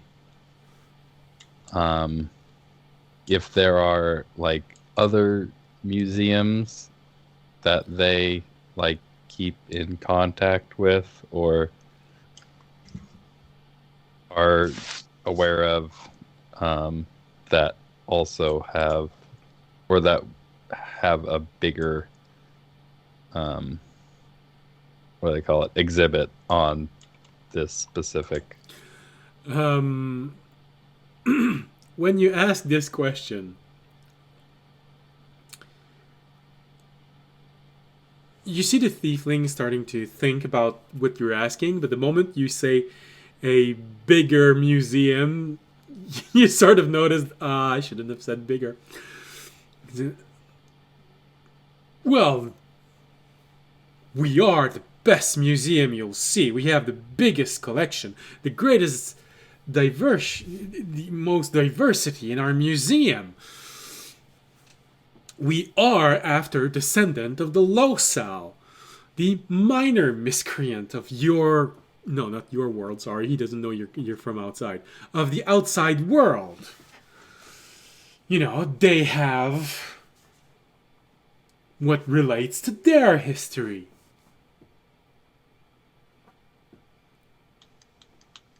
Yeah, sorry. We're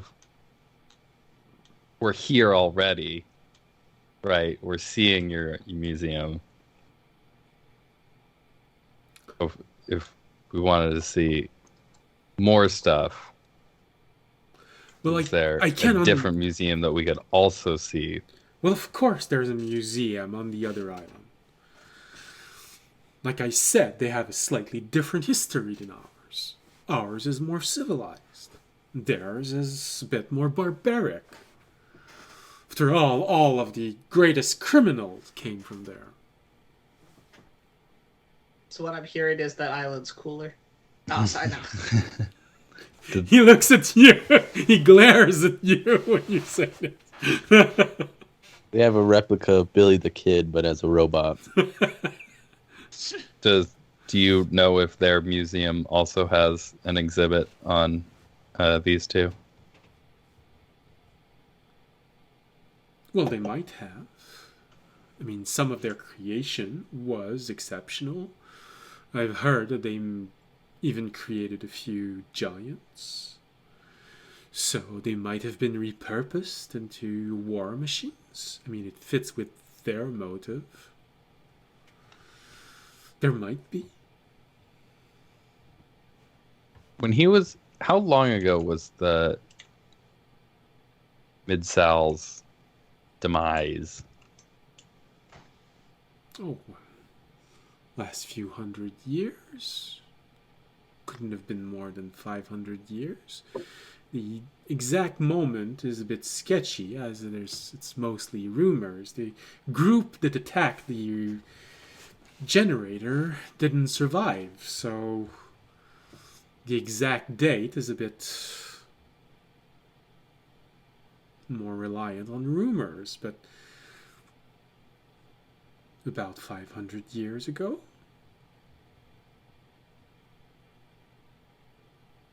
Okay. Thanks. You've been Thanks for the very tour. helpful. Bye.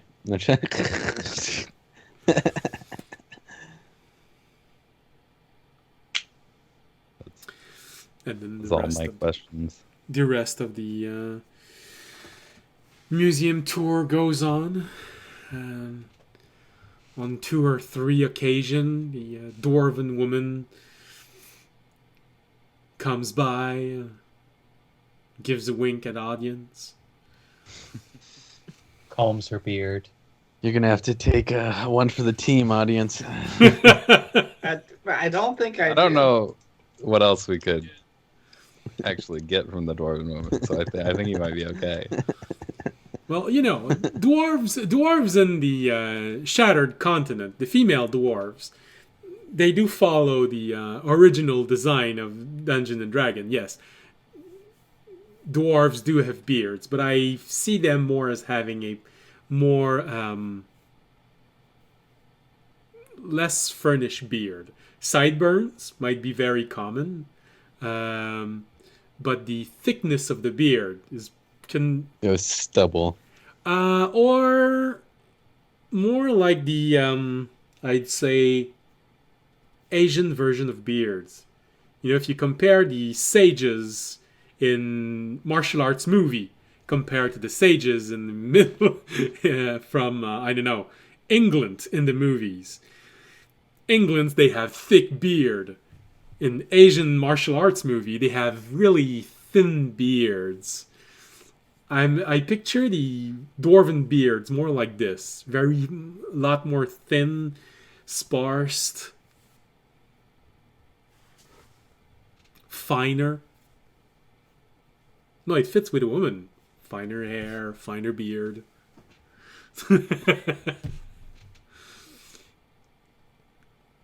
But the signbirds, man. They're as thick as those of the male.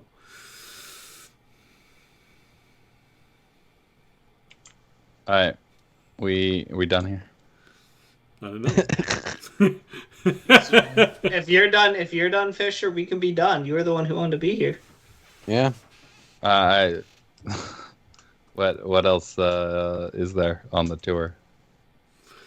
Just waiting for a call. I did make a.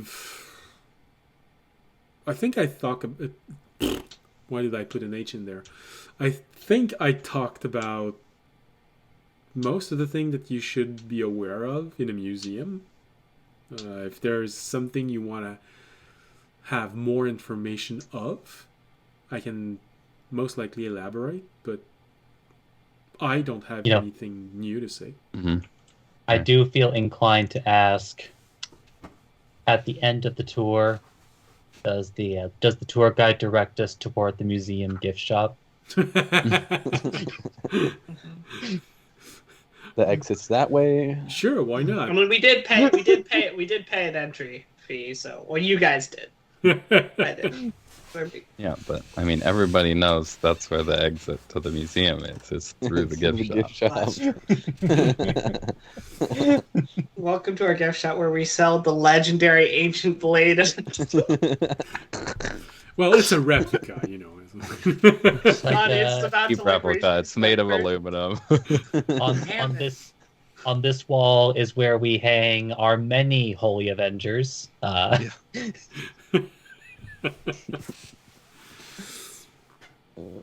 So yeah, you can go through the gift shop. There are a few gadgets and trinkets that reminds you of things inside of the museum. There are a few puppets that feels like they probably belong somewhere in the zombie rebellion. As you look through these puppets, you have a disturbed moment where you see Cuddles among all of the puppets, and you have this. Just gonna ask, and then it's gone. How much for this one, Greta? which one? He's gone. Nah, I wouldn't do that because I don't want to draw attention. All right. Few trinkets. You see one in the image of a construct that looks like it was built for war. This huge machine. Well, huge machine sized It's down as tall to as the. Remy. Yeah, it's a plushie. No, I was gonna say sized down to it fits in your palm, but very delicate. A lot of details. It was supposed to be 20 feet tall, but For some reason, it says "Made in China." made in China. You know, it's this Yeah, little yeah. process somewhere. I don't purchase anything. Yeah. I'm gonna just walk through. Jordan? Maybe purchases a zombie hand puppet.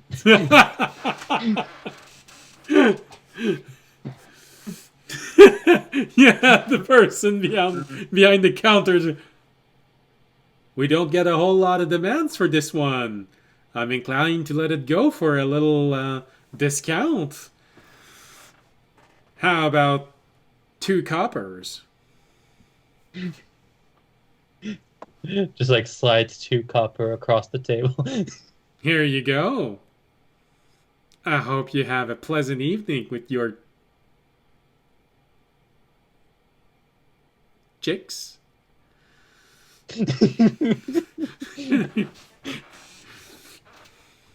I get a small model train car. All right. Well, there are several types, so you can have one as cheap as 1 copper, which more or less looks like a piece of metal that's been carved into the shape of a engine, all the way to some that costs as much as 2 silver, which looks incredibly detailed. I go for the cool one. The 2 Two Is that the silver. one that says Thomas the Tank Engine on it? The face? His audio. No, but it does say it was made by Thomas. Product of Thomas. Thomas the Tank Engineer. They call him the Tank. The He's just a engineer. huge dude. Yeah, Thomas the Tank Engine. I like that. So it's Thomas, quote, the tank. In quote, Yeah. Engineer. If the second name was engineer, you know that it was a gnome. So it's Thomas the Tank Engineer. He's a gnome, but he extraordinaire. looks like a dwarf. The biggest gnome in existence. Oh man, a lot of gnomes would feel insulted by this.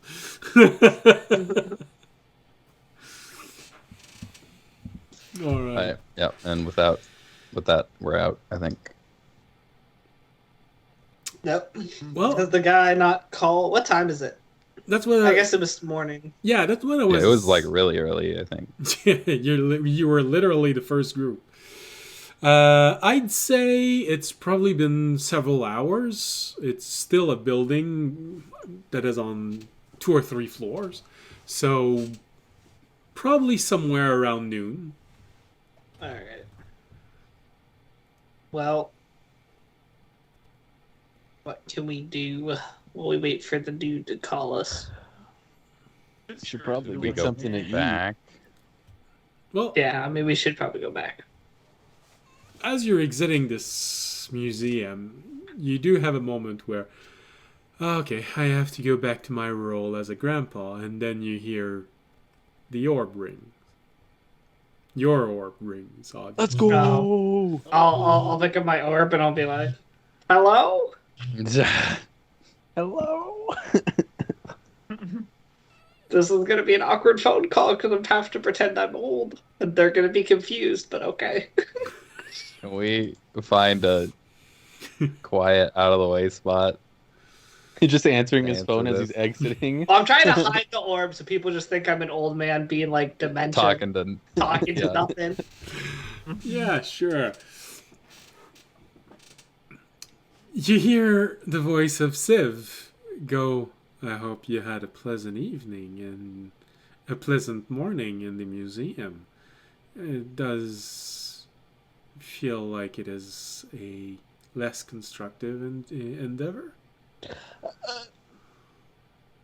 Constructive. I don't know. I mean, my Fisher just wanted to, check out the place. I see. Well, I think he wanted to learn about his history or something like that. Like that. I feel like your accent is degenerating over time. It's becoming slightly more southern for some reason. I don't know why. Civ, if you think we could be doing things more productive, feel free to chime in when we're talking about what we should be doing.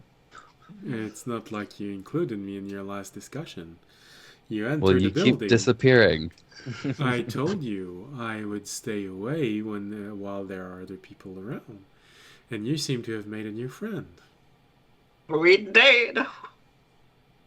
Friends are what makes the world go round.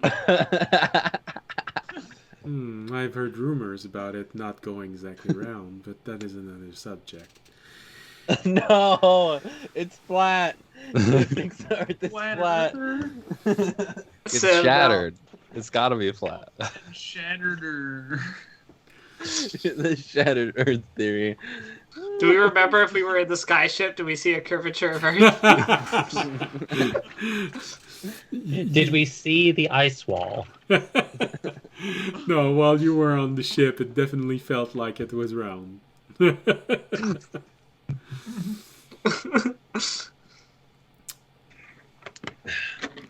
CGI. And so, is there anything else you want to visit before you... Well, I don't know. You're out here judging us for not being productive. Is there something you need us to do, Sim? We've been waiting for calm. Yeah, we're waiting for Khan to call us so we can go help our brother out. Not that he's our brother, but anyway. Yes. Well, maybe if you include me in your plans, I could at least guide you, which is the whole reason why I came with you. Sim, are you gonna whine? Or are you gonna tell us what you want? Sim, I can't read minds, Sonny. I'm just trying to figure out what you want to do next.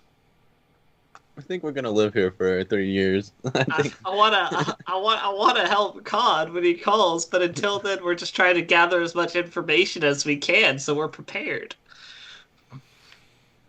Now that at least has the virtue of being clear. Very well. I do love how old audience is sassy. Gotta be. Old audience feels like he can get away with more.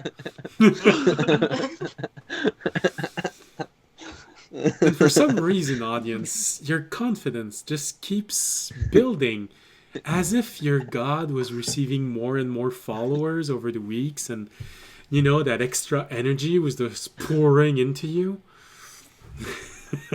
Well, he's old. Yes, that is me saying that your religion is picking up people. You have left the Mistle Island chain for 3 weeks now. Nearly 3 weeks, so... I feel Your pride strong. has grown by at I least feel 1 inch. confident. I feel like a sexy old man that no one can stop. Maybe it was- Time to publicly harass women at the tavern. The audience just does that anyway. We're not I supposed mean, no to way. be joining. The audience does that anyway. Well, audience. Anyways. All right, does Sim just hang up? Was that it? Did he just call us to be a bitch? No, he called you to know what you were trying to do. You did it in a very bitchy way, though. We should probably tell him later what exactly we're trying to do. I did. I said we're trying to rescue Khan. We're waiting Yeah, but for. I mean the whole plan with when we do get Colin. Oh, yeah. I'll tell about that later. It's the whole point why he was calling. And you just realized, oh yeah, that's right. We did keep him out of the loop. You know, we could head back to where we spent the night and tell him to meet us there. He doesn't want to be seen by what's her face, as I whispered into Fisher's ear. I mean, I I feel like think- he's gonna have to meet Sashay anyway. I mean, she's part of the plan. I feel like he shouldn't. Just in case. We're just trying to keep our allies separate from each other. Well, we let him know that she's here, but we don't let her know because we still don't know. All right, so what I'm We wondering... need Civ. She right here. Hey, that's she's exactly what I was literally going to standing next ask. to you, Toby. Are you talking about this... No, I pulled him to Actually- the side before we get to the gate. Yeah, I pulled. Well, I pulled him audience was because he didn't care. Toby might not have. I mean, when she was definitely there. I think when audience. She's literally next to answered me. the Yes. She was like leading me around. Well, I said I was whispering in Fisher's ear. Audience started talking out of nowhere. Oh, my bad. All right, audience didn't hear it. I'll tell you if audience heard it. I probably didn't. You have a high likelihood I didn't. I mean, I kind of had the same. So, you have another Actually, friend. audience rolled a 19. He did Oh hear it. my lord! So, Sashay definitely probably heard it just then. had, so, you have more friends. No, Yeah. wait, what? What are you talking about? No, we don't. Yeah. Toby, shut up. Yeah, we have more. We have one more member who's kind of like a guy because he used to live here. Trying to keep an ace up our sleeve, and you're ruining everything on it. An Old ace man. from our own ally? Yeah, what What if she... ace are we holding? It know what? is- No, I never don't mind. know. I feel Would like you- I'm causing some dissent in your group. Maybe I should just go back to my library. No, you're not causing dissent. Toby's just being an idiot, like usual. Oh my god. Damn. You know what? I'll meet you guys at the Old library. audience now, you're just I being think we're all assets. going back anyway, so We are. Old audience is on a new level. I'm running there. I'm running there. You're Fuck this leaving our gate. party? You're just Fuck you running? guys. Fuck you guys. No. While Toby's he's running, he's crying down the street. Kobayashi runs straight into a civvy. yeah. It's just Toby. I'll be like, grandson, don't leave our group. You don't know what dangers are out there. Nothing's as annoying as you, Grandpa. no, we know exactly what dangers are out there. That's kind of the problem. Grandson, Okay, no. I'll speed walk in front of the group then. That's what I Kind was of going to mumbling say. like stupid old man. Tobiyashi speeds walk in front of the group, slowly creating some distance. Sishay just going, I hope I'm not the cause of all this. I'm so sorry if I am. No, you're not. You're fine. Man, audience is. Audience definitely No is the offense, cause. but this place kind of sucks to be in. So It that's does. not you. It's just kind of the stress of being here, I think. Yeah. Well, you get used to it. Some would say unfortunately, but for those of us living here, well, it just is the way that everything is. Alright, well, I think we should hurry up because Tobiyashi is starting to feel like a small dot in the distance, and he is just about to go through the gate. I'm pretty sure some melee are going to stop him from moving forward, since he's nearly sprinting now. Grandson, watch the gate. Let me catch up with you. I'm not as spry as I used to be.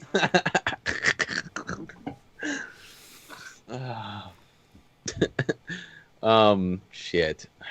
I guess I'll stop before the gate. You are interrupted in your movement by the Mill E waiting at the gate. It's noon. There's a lot of people. You see that they don't just pick anyone. They join. But when someone suddenly runs in their direction and then suddenly stop, it does attract their attention a little bit. So you see two of the Millies go looking in your direction.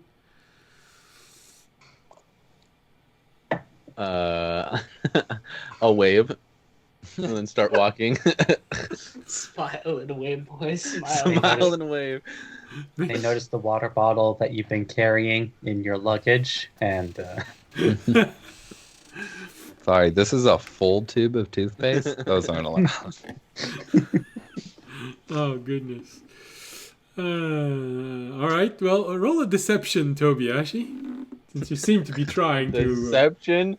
Yeah.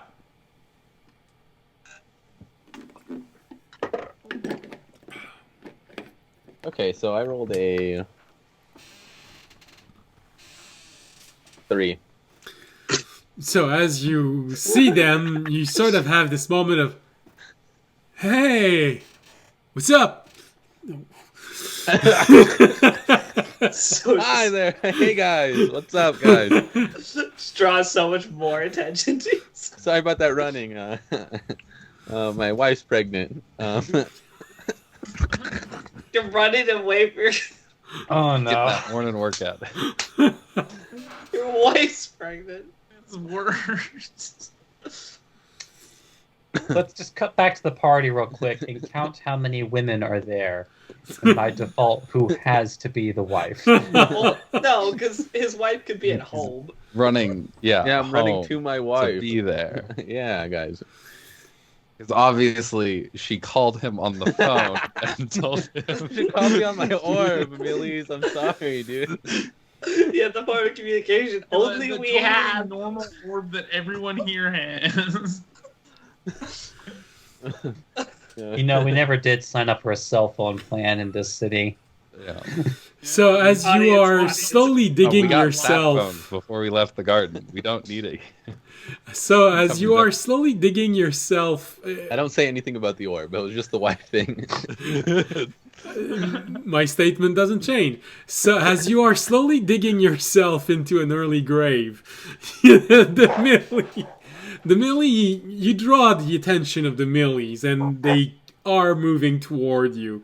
Two of them in the front, then from behind, because they have a better point of advantage, Remy sees, because he's the one with the highest perception, and then slowly everyone else, I believe it's going to be Jorg, Fisher, and an audience, see two other melees coming out of apparently nowhere, just moving in the direction of Tobiyashi. He is cornered in all four directions.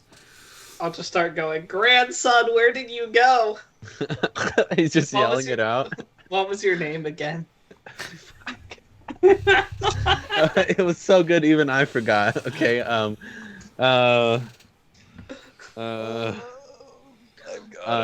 on. Isn't You it got great it? when people come up with a cover name and a cover story and they forget? Am I the only one Okay, that wrote them down? I remember we're Seldrum. Fishers. Seldrum. Seldrum. Eldrum and Seldrum? Okay. Yeah. All right. Not remember? Seldrum, Eldrum? Oh yeah, Seldrum, Eldrum. Okay, yeah. And we're Fishers. Seldrum, Fishers. Seldrum, your grandfather needs you. Seldrum. Oh, sorry. Seldrum. Quick. Just kind of looking at him. Or I'll tell the melee units. I need to get to his wife. She's How does he know about the wife story? Now you know, Joy. He's got really good hearing. He's got I good just perception. assumed Tobiyashi was shouting this information. Yeah, I was Oh, shouting. true. You guys Actually, heard it. Toby was probably shouting. Sorry, my wife. Guys, Grandpa, I can't wait right now. My wife.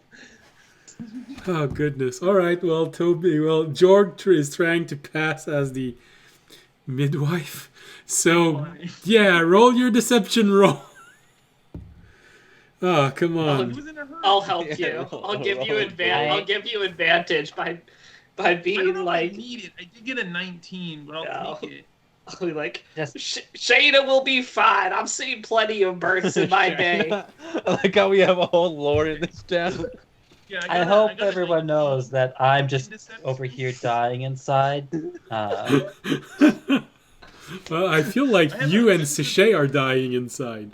And Civ watching this from the rooftops.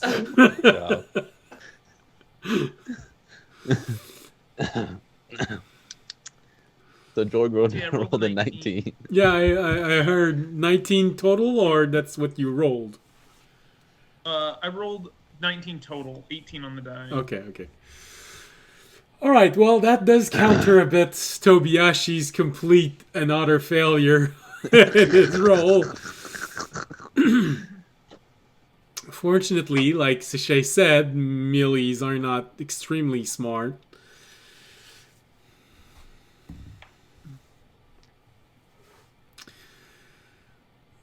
They do corner you, but none of them draw weapons. Okay. However, one of them starts asking questions. In which district do you live? Oh, fuck. Oh, shit. As the Did we rest get of the the- group slowly arrives. Did we get the district name of where the freaking the tavern was? I think we did. Shit, what was it? Um,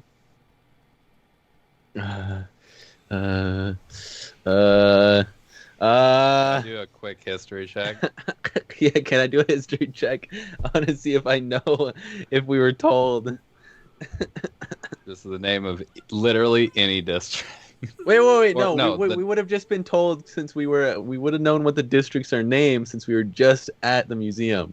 Just say Right? that. No, but that would be behind us, you idiot. Why would you be Well, running well, away the from the museum- district? We might have learned all of the districts. Yeah, we would have. In That's the what I was city. saying. We might have learned all of the districts all from the of the museum. district. Oh You goodness. can roll for that. I guess. Yes, Can I I'd roll say it roll to remember it? intelligence. Intelligence, okay. No, because it's Did you recent learn the history. risk? It's not. Yeah. Nat 20 for 23. Oh, you got a nat 20. Okay. I got a.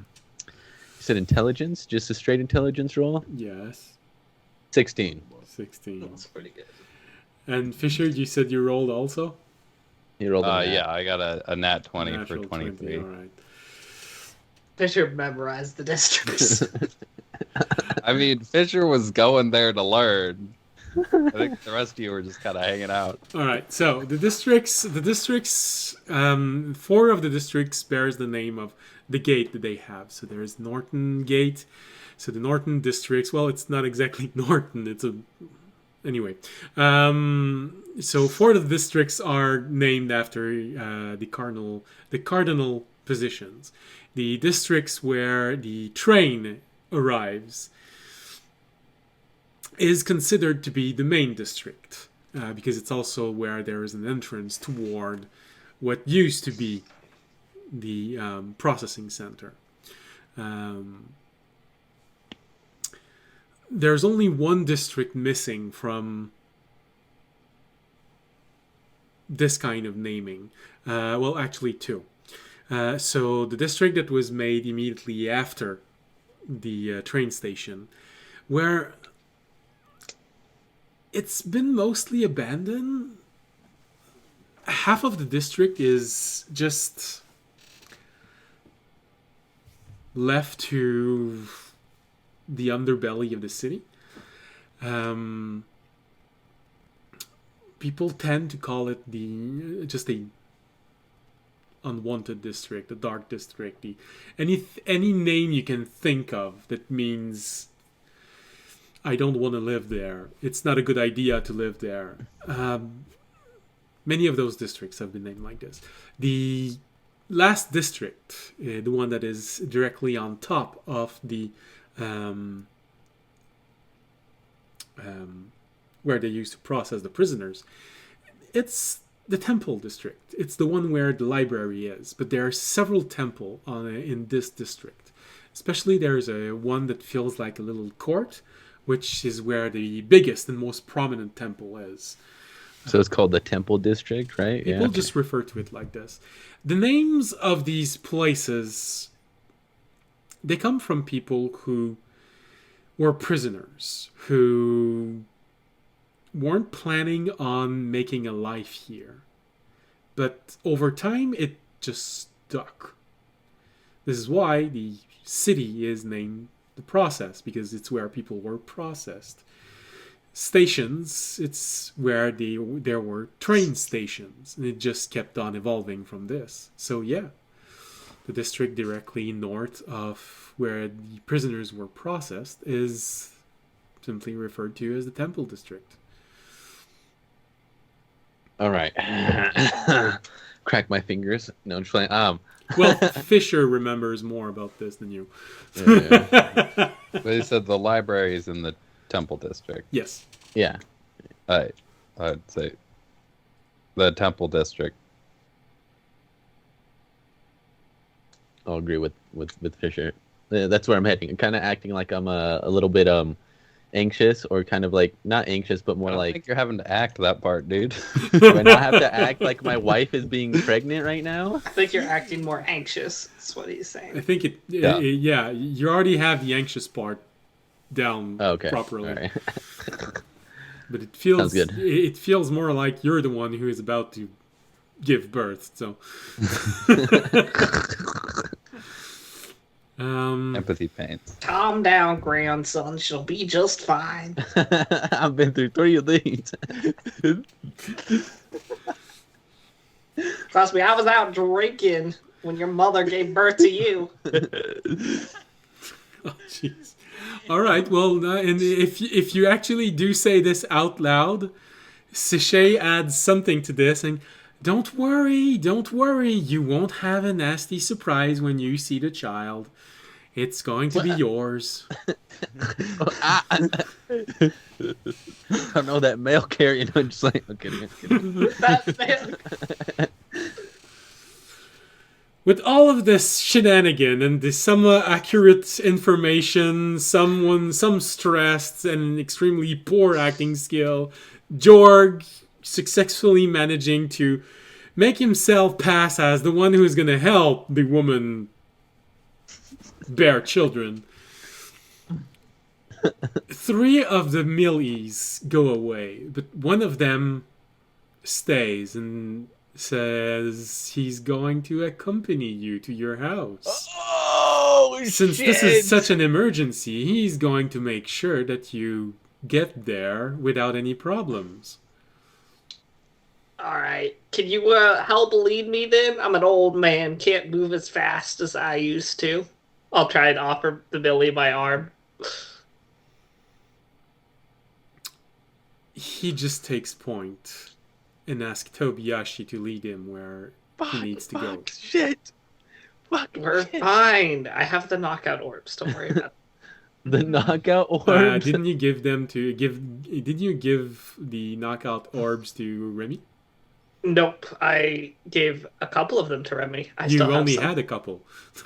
Yeah, well, I split it. Okay. In half, 50-50. I have. All right. Well, unfortunately, Tobiyashi's too Alright. nervous. He doesn't Shit. remember this detail.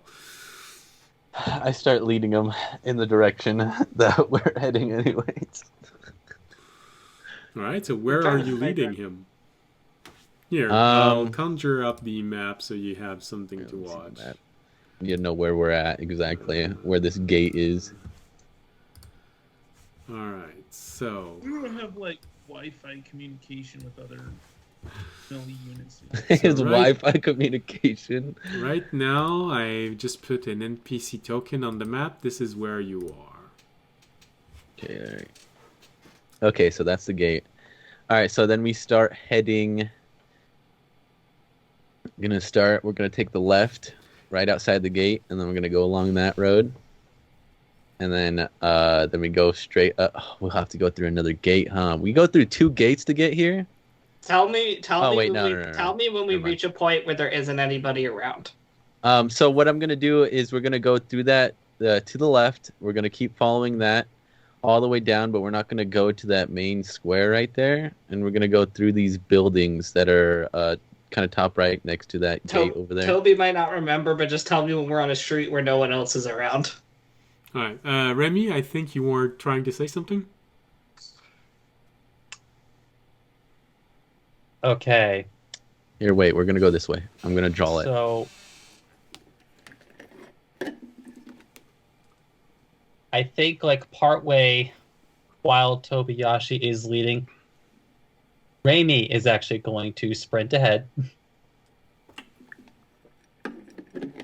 Okay. All right. I'm gonna send a picture of the direction we're going. All right. Remy, while I look at this, Remy, keep talking. Yeah, so Raimi is going to sprint ahead wordlessly, hoping that the rest of the party is smart enough to understand the intention here. I mean, But see Raimi Remy starts sprint in? Raimi starts speeding ahead, and it's like, and as he is like running like specifically like starting to like himself, like go down what would appear to be like a poorer district, or like a poorer street, as it were. Mm-hmm. And as and doing the best of his ability while at this speed, figure out if any of the houses are empty. Okay. So then we'll follow Remy. I'll follow Remy's trail if I could still see him, All right, like this. but slowly. All right. So, Remy moves ahead and tries to find a street where. An empty building. All right.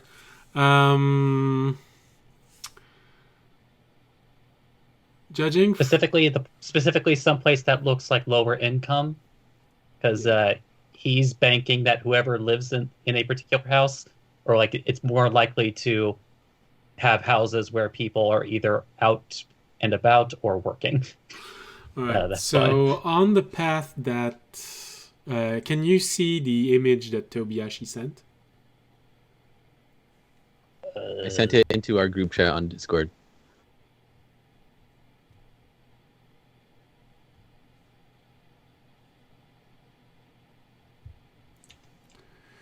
All right. So if nothing else, for those of you out there who do not have this map that Tobiyashi drew, like he said, the moment that he passes the gate, turning left, he's gonna go down this street there, where there's sort of those two buildings that Almost connect. but don't.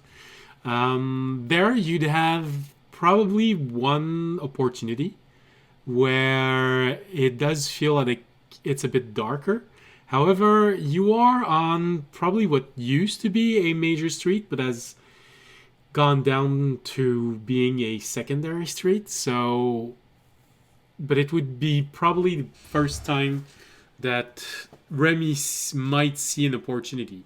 There's a little bit of shadows. You could probably try, and this little corner does seem like it's a little bit less currently inhabited, but it's probably not the best place. If you think Tobiyashi understands what you're trying to do, there are several other moments before you arrive at the library that could be better. He's going to bank that Tobiyashi is smarter than he appears to be. I'm following Remy. Know exactly what he's doing because I don't remember about the orbs, but Okay. whatever Remy's planning, it's something. Well, in that case, in the path that you drew, fortunately, you keep going down that road, going at a medium pace, and then suddenly you go through the the small town square that is there, with a lot more people everywhere, because it's noon, or right now probably 12:30. Because there is a melee, there is some degree of silence that just falls on everyone that's there, and he simply has to state give way, and everyone just moves out of the way. No one wants to mess with a melee. However, this does draw a lot of attention to you. Everyone looks at your group walking through the middle of this town square as you're leading this melee on the other side. However, there is a very opportune moment when you reach the other side and you keep moving, and Tobiyashi just decides Take the left and go all the way near the outer wall of this district. And there, because of the wall, there's a lot of shadows. It feels like this is where probably those who are less fortunate are living.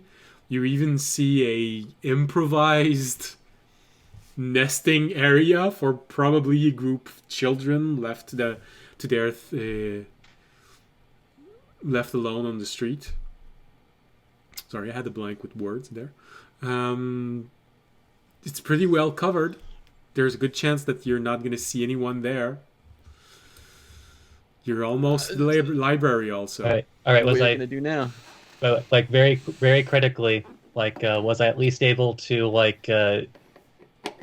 be briefly out of sight as I go onto this street? Well, yeah, I was walking slower than you, so like every time you turn a corner, I would be like, lost. yeah, you'd be lost, and then I'd turn the corner and I'd see you like at the end of it. You could also quite literally take another direction and meet them on the wall. When Tobiyashi turns left, you keep going forward, they won't have a choice. They'll need to come back down at one point. You can simply go up and wait for them there. To be fair, if Remy's not going to do it, I'm going to do it, because the audience has pulled out an orb and is holding one in his hand. Okay. Yeah. All right. So just That very, doesn't make very sense. critically. Yes. Because So Raimi like on this particular street, best of visibility. He's going to test a door, see if it's locked. It's peasantly locked. So you have this moment of All right.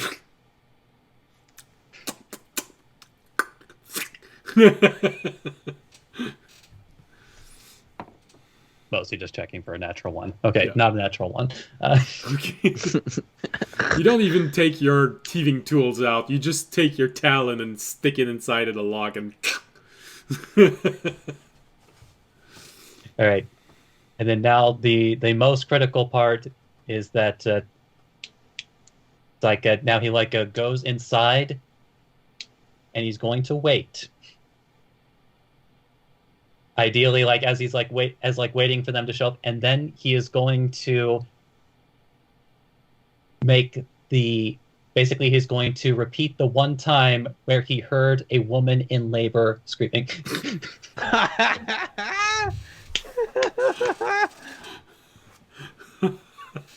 So as you're arriving near the outer wall, you suddenly hear, as Remy sees from one window, the group arriving. "Ah!" Unless you have a better Oh my god, there she scream. is.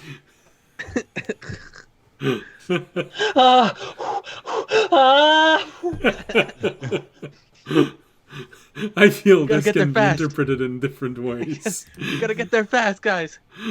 Quick, hurry, Jorg. Come on. He needs you. I start hurrying to that area. You all walk there, being so convincing. So Tobiashi and Jorg probably enters first, followed by the melee unit entering, and Kind of be like me and George would say like covering like where we're looking at, so it looks like he has to like come more up to see it. all right. Oh, okay. So, all right. So if it looked like they were actually bringing in the melee unit, Well, right now I'm stating that he is about to enter. okay, it's like Raimi just thinking in his brain, shit. And then once again, improvising, he's going to layer silent image over himself in the image of the very woman that he is imitating. Oh goodness. All right. Well, I know this is... Look, we were already in a bad situation. Live birth trying on to see if I D&D. can- Let's go, guys. Never thought that experience. right. Well, you enter there and you start. Make a roll for your mimicry, deception, whole thing. Yeah. I love this. Okay, that'll be a 17. All right. Like I said, melees aren't that smart. Okay. It's the fifth. Okay. All right. It's the fifth time I roll exactly the same number. So, apparently this one is dumber than the rest. Well, he arrives in and looks at the image he has in front of him and the sound that he's hearing. And he just turns to Jorg and says, "Take care of the woman." Of course. I look over at I look over at the image and I'm super surprised. I look over at the audience. I'm like looking back and forth, kind of like breathing fast. I'd say to the melee, thanks for the escort, but I think we got it from here. He doesn't move. I'll get down in front of Raimi and just play my part. Someone do something! I've only delivered Just looking at audience, like, what are we doing? Audience was waiting to see if the Millie will leave. If he doesn't leave, he's getting smacked with an orb. Oh, he's not gonna leave. He just Yeah, no, I stays asked there him to and leave, he watches and he's everything. not moving anywhere. All right. But if he doesn't go back to the gate, oh my lord! No, because it's not a long period and they wake up without memory. Oh yeah, huh? So he'll literally just walk back to the gate. They're on a program. So, Or Whoever normally lives here might get. what do you guys want fucked, to do? But, you know, What do you guys want to do? we're just waiting for audience. We're waiting for audience. All right, fucking pull the audience, trigger. see that the Billy's not gonna leave. I just go He's gonna kneel pull down. up- I'm like, is it'll gonna- be is okay, gonna- babe. It's okay. Is gonna kind of shuffle up to the Billy and be like, pretend to kind of trip, and then smack the orb on the Billy's head. so as the situation gets even more awkward, as Remy, you see Jorg reaching out for your genitals as if you were actually giving birth, and Tobiashi looking at this, and looking at the audience in the street. Rainy, probably noticing this, is going to mage hand close the door. So, audience, roll for your attack. Just don't roll natural 1. Okay. I will try not to roll a natural 1.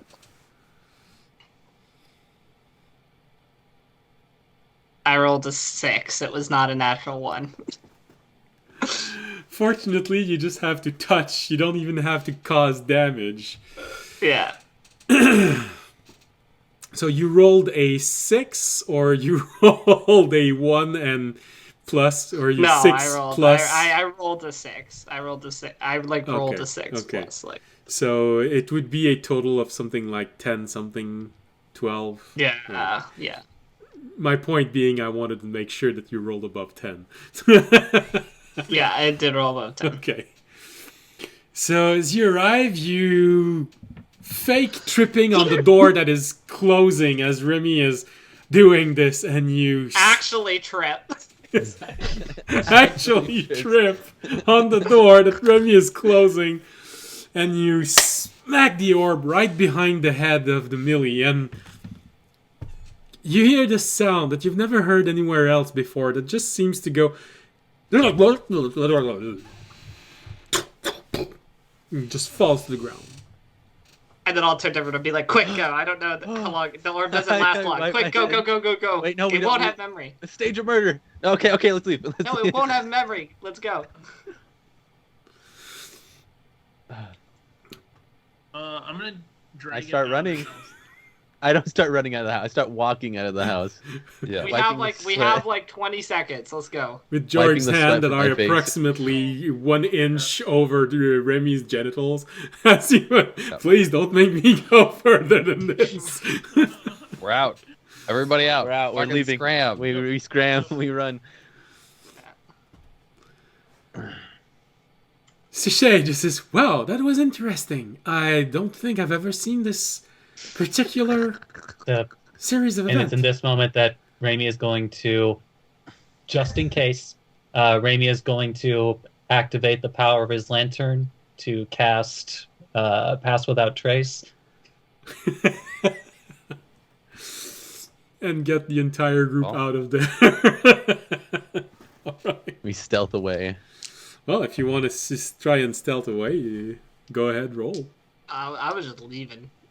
I mean, the primary thing is to make sure we literally don't leave traces, Yeah. we as in don't see- tracks. Oh, okay. But Okay. we leave. To be fair, that'll just fuck again whoever lives here, not actually us.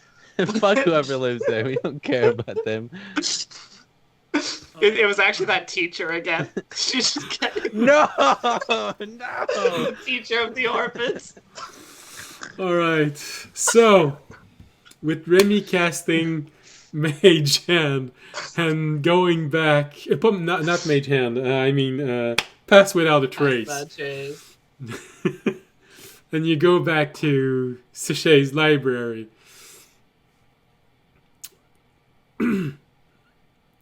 I still have 1 orb, and Remy, you should have 2, because I think he gave me 4. No, he gave you 2. You used yours. Oh, Now he Remy gave me has 2. 1. Never mind. I thought he gave me 4. I wrote that down wrong. Well, Well, I can Remy try got and watch the episode again, and I'm pretty sure he only gave you 2, but He might have only given me 2. I thought. All right, fine. by the way, the very moment that the library door is closed and locked, Rami pulls out a knife and stabs Tobiyashi.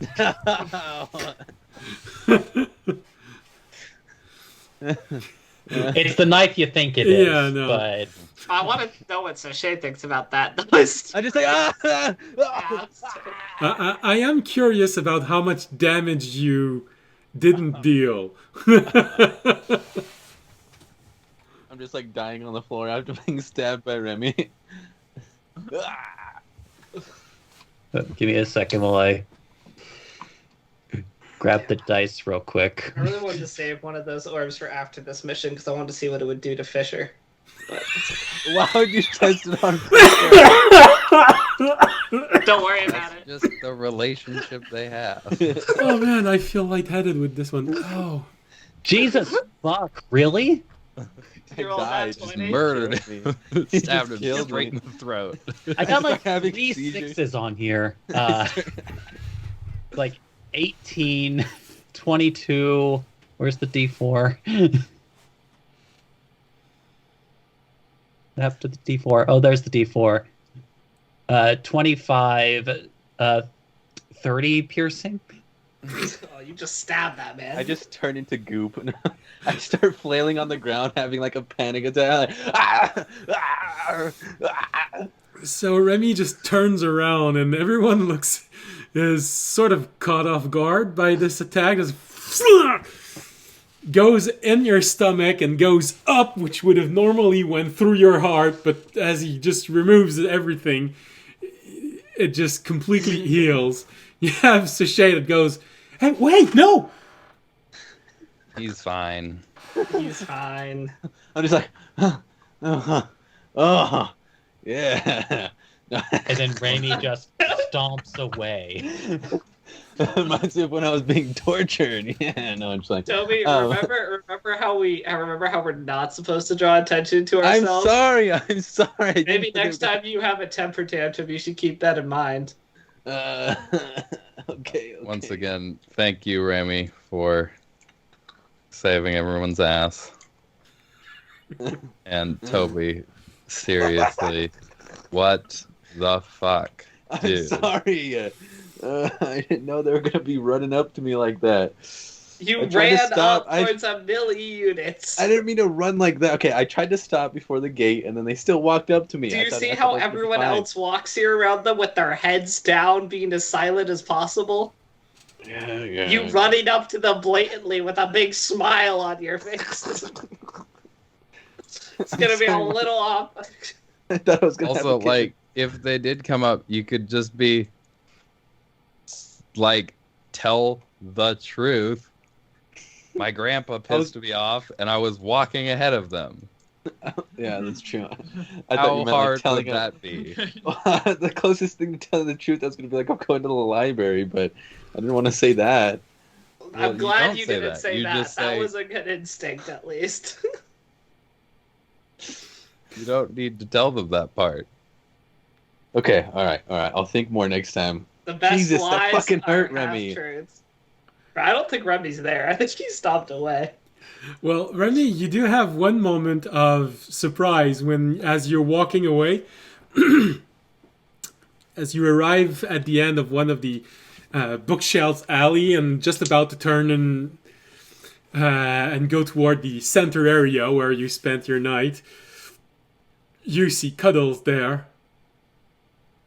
looking at where you placed the dagger with a Oh, I was smile gonna on its say, Remy, face. you gotta keep a sharp eye on that thing. Yeah, I don't want cuddles with that dag. No. Magenta, come.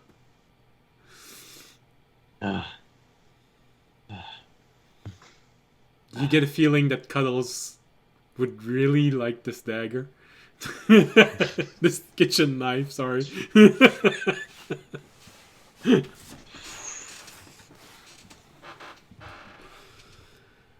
Okay, now We that made it back. Should we call Sid? we made it out, Yes, someone of Yeah. us should probably call. Probably not me, because I think he's annoyed with me right now. I will Okay. call Civ. Oh shit! I was gonna call him. You should Tell him update about my him. new pregnancy. I should go to bed soon. Yes. Yes, This it is is why I Tuesday. didn't add anything after this. I was about to say Yeah. this is a interesting place to end tonight's episode. I really did not expect all of this, but I'm so glad it happened because you know when you make plans for the future and say, "All right, well, I'm gonna have to play with this," and then the players do this. Oh wow, it's as if it was supposed to happen. Now I have an excuse to do this. Thank you so much. You guys remember when we were supposed to be changing our actions or a bunch of people would die? We had that dream. I think we're haven't failing killed- that I dream. haven't killed one person on this island, okay? I have been No, fine. instead you almost got all of us, well, mostly Fisher killed. Oh yeah. So thank you so much for giving me a good excuse for doing what I wanted to do. I mean, okay. To be exact, you guys didn't have to come up and help me, okay? What do you mean, just let you get captured again? I Okay, could have next been time. captured. I've been tortured a lot. I wouldn't have gave up any secrets. Yeah, but then we have to fucking rescue you later, and it's a pain in our ass. I'd be fine. All right. I think today's episode should end before we actually try and send Cuddles through the screen and to someone's house. I think Remy wants to die.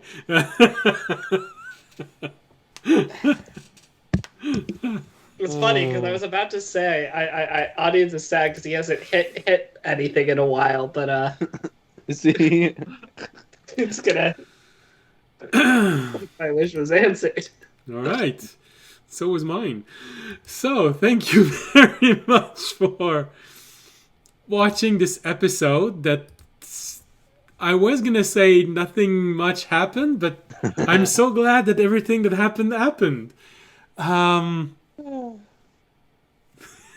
That's all I can say. I guess you'll see next episode, which I thought would be this episode, but apparently it's gonna be so much better. Like someone else said before,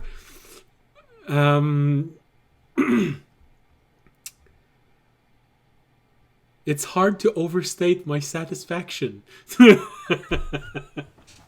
That's good. Overstate my Satisfaction.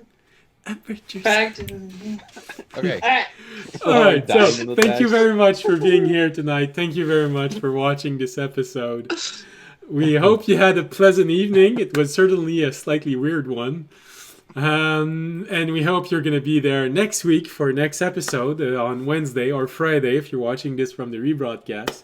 And as always, if you enjoyed the show, there is a very simple way of showing this to us, and it's by supporting the stream, by following us, subscribing to us, leaving a comment on Twitch, Twitter, YouTube, Patreon. Well, Patreon, it's more a becoming a Patreon than anyway. There's also the necessary information to just make a donation.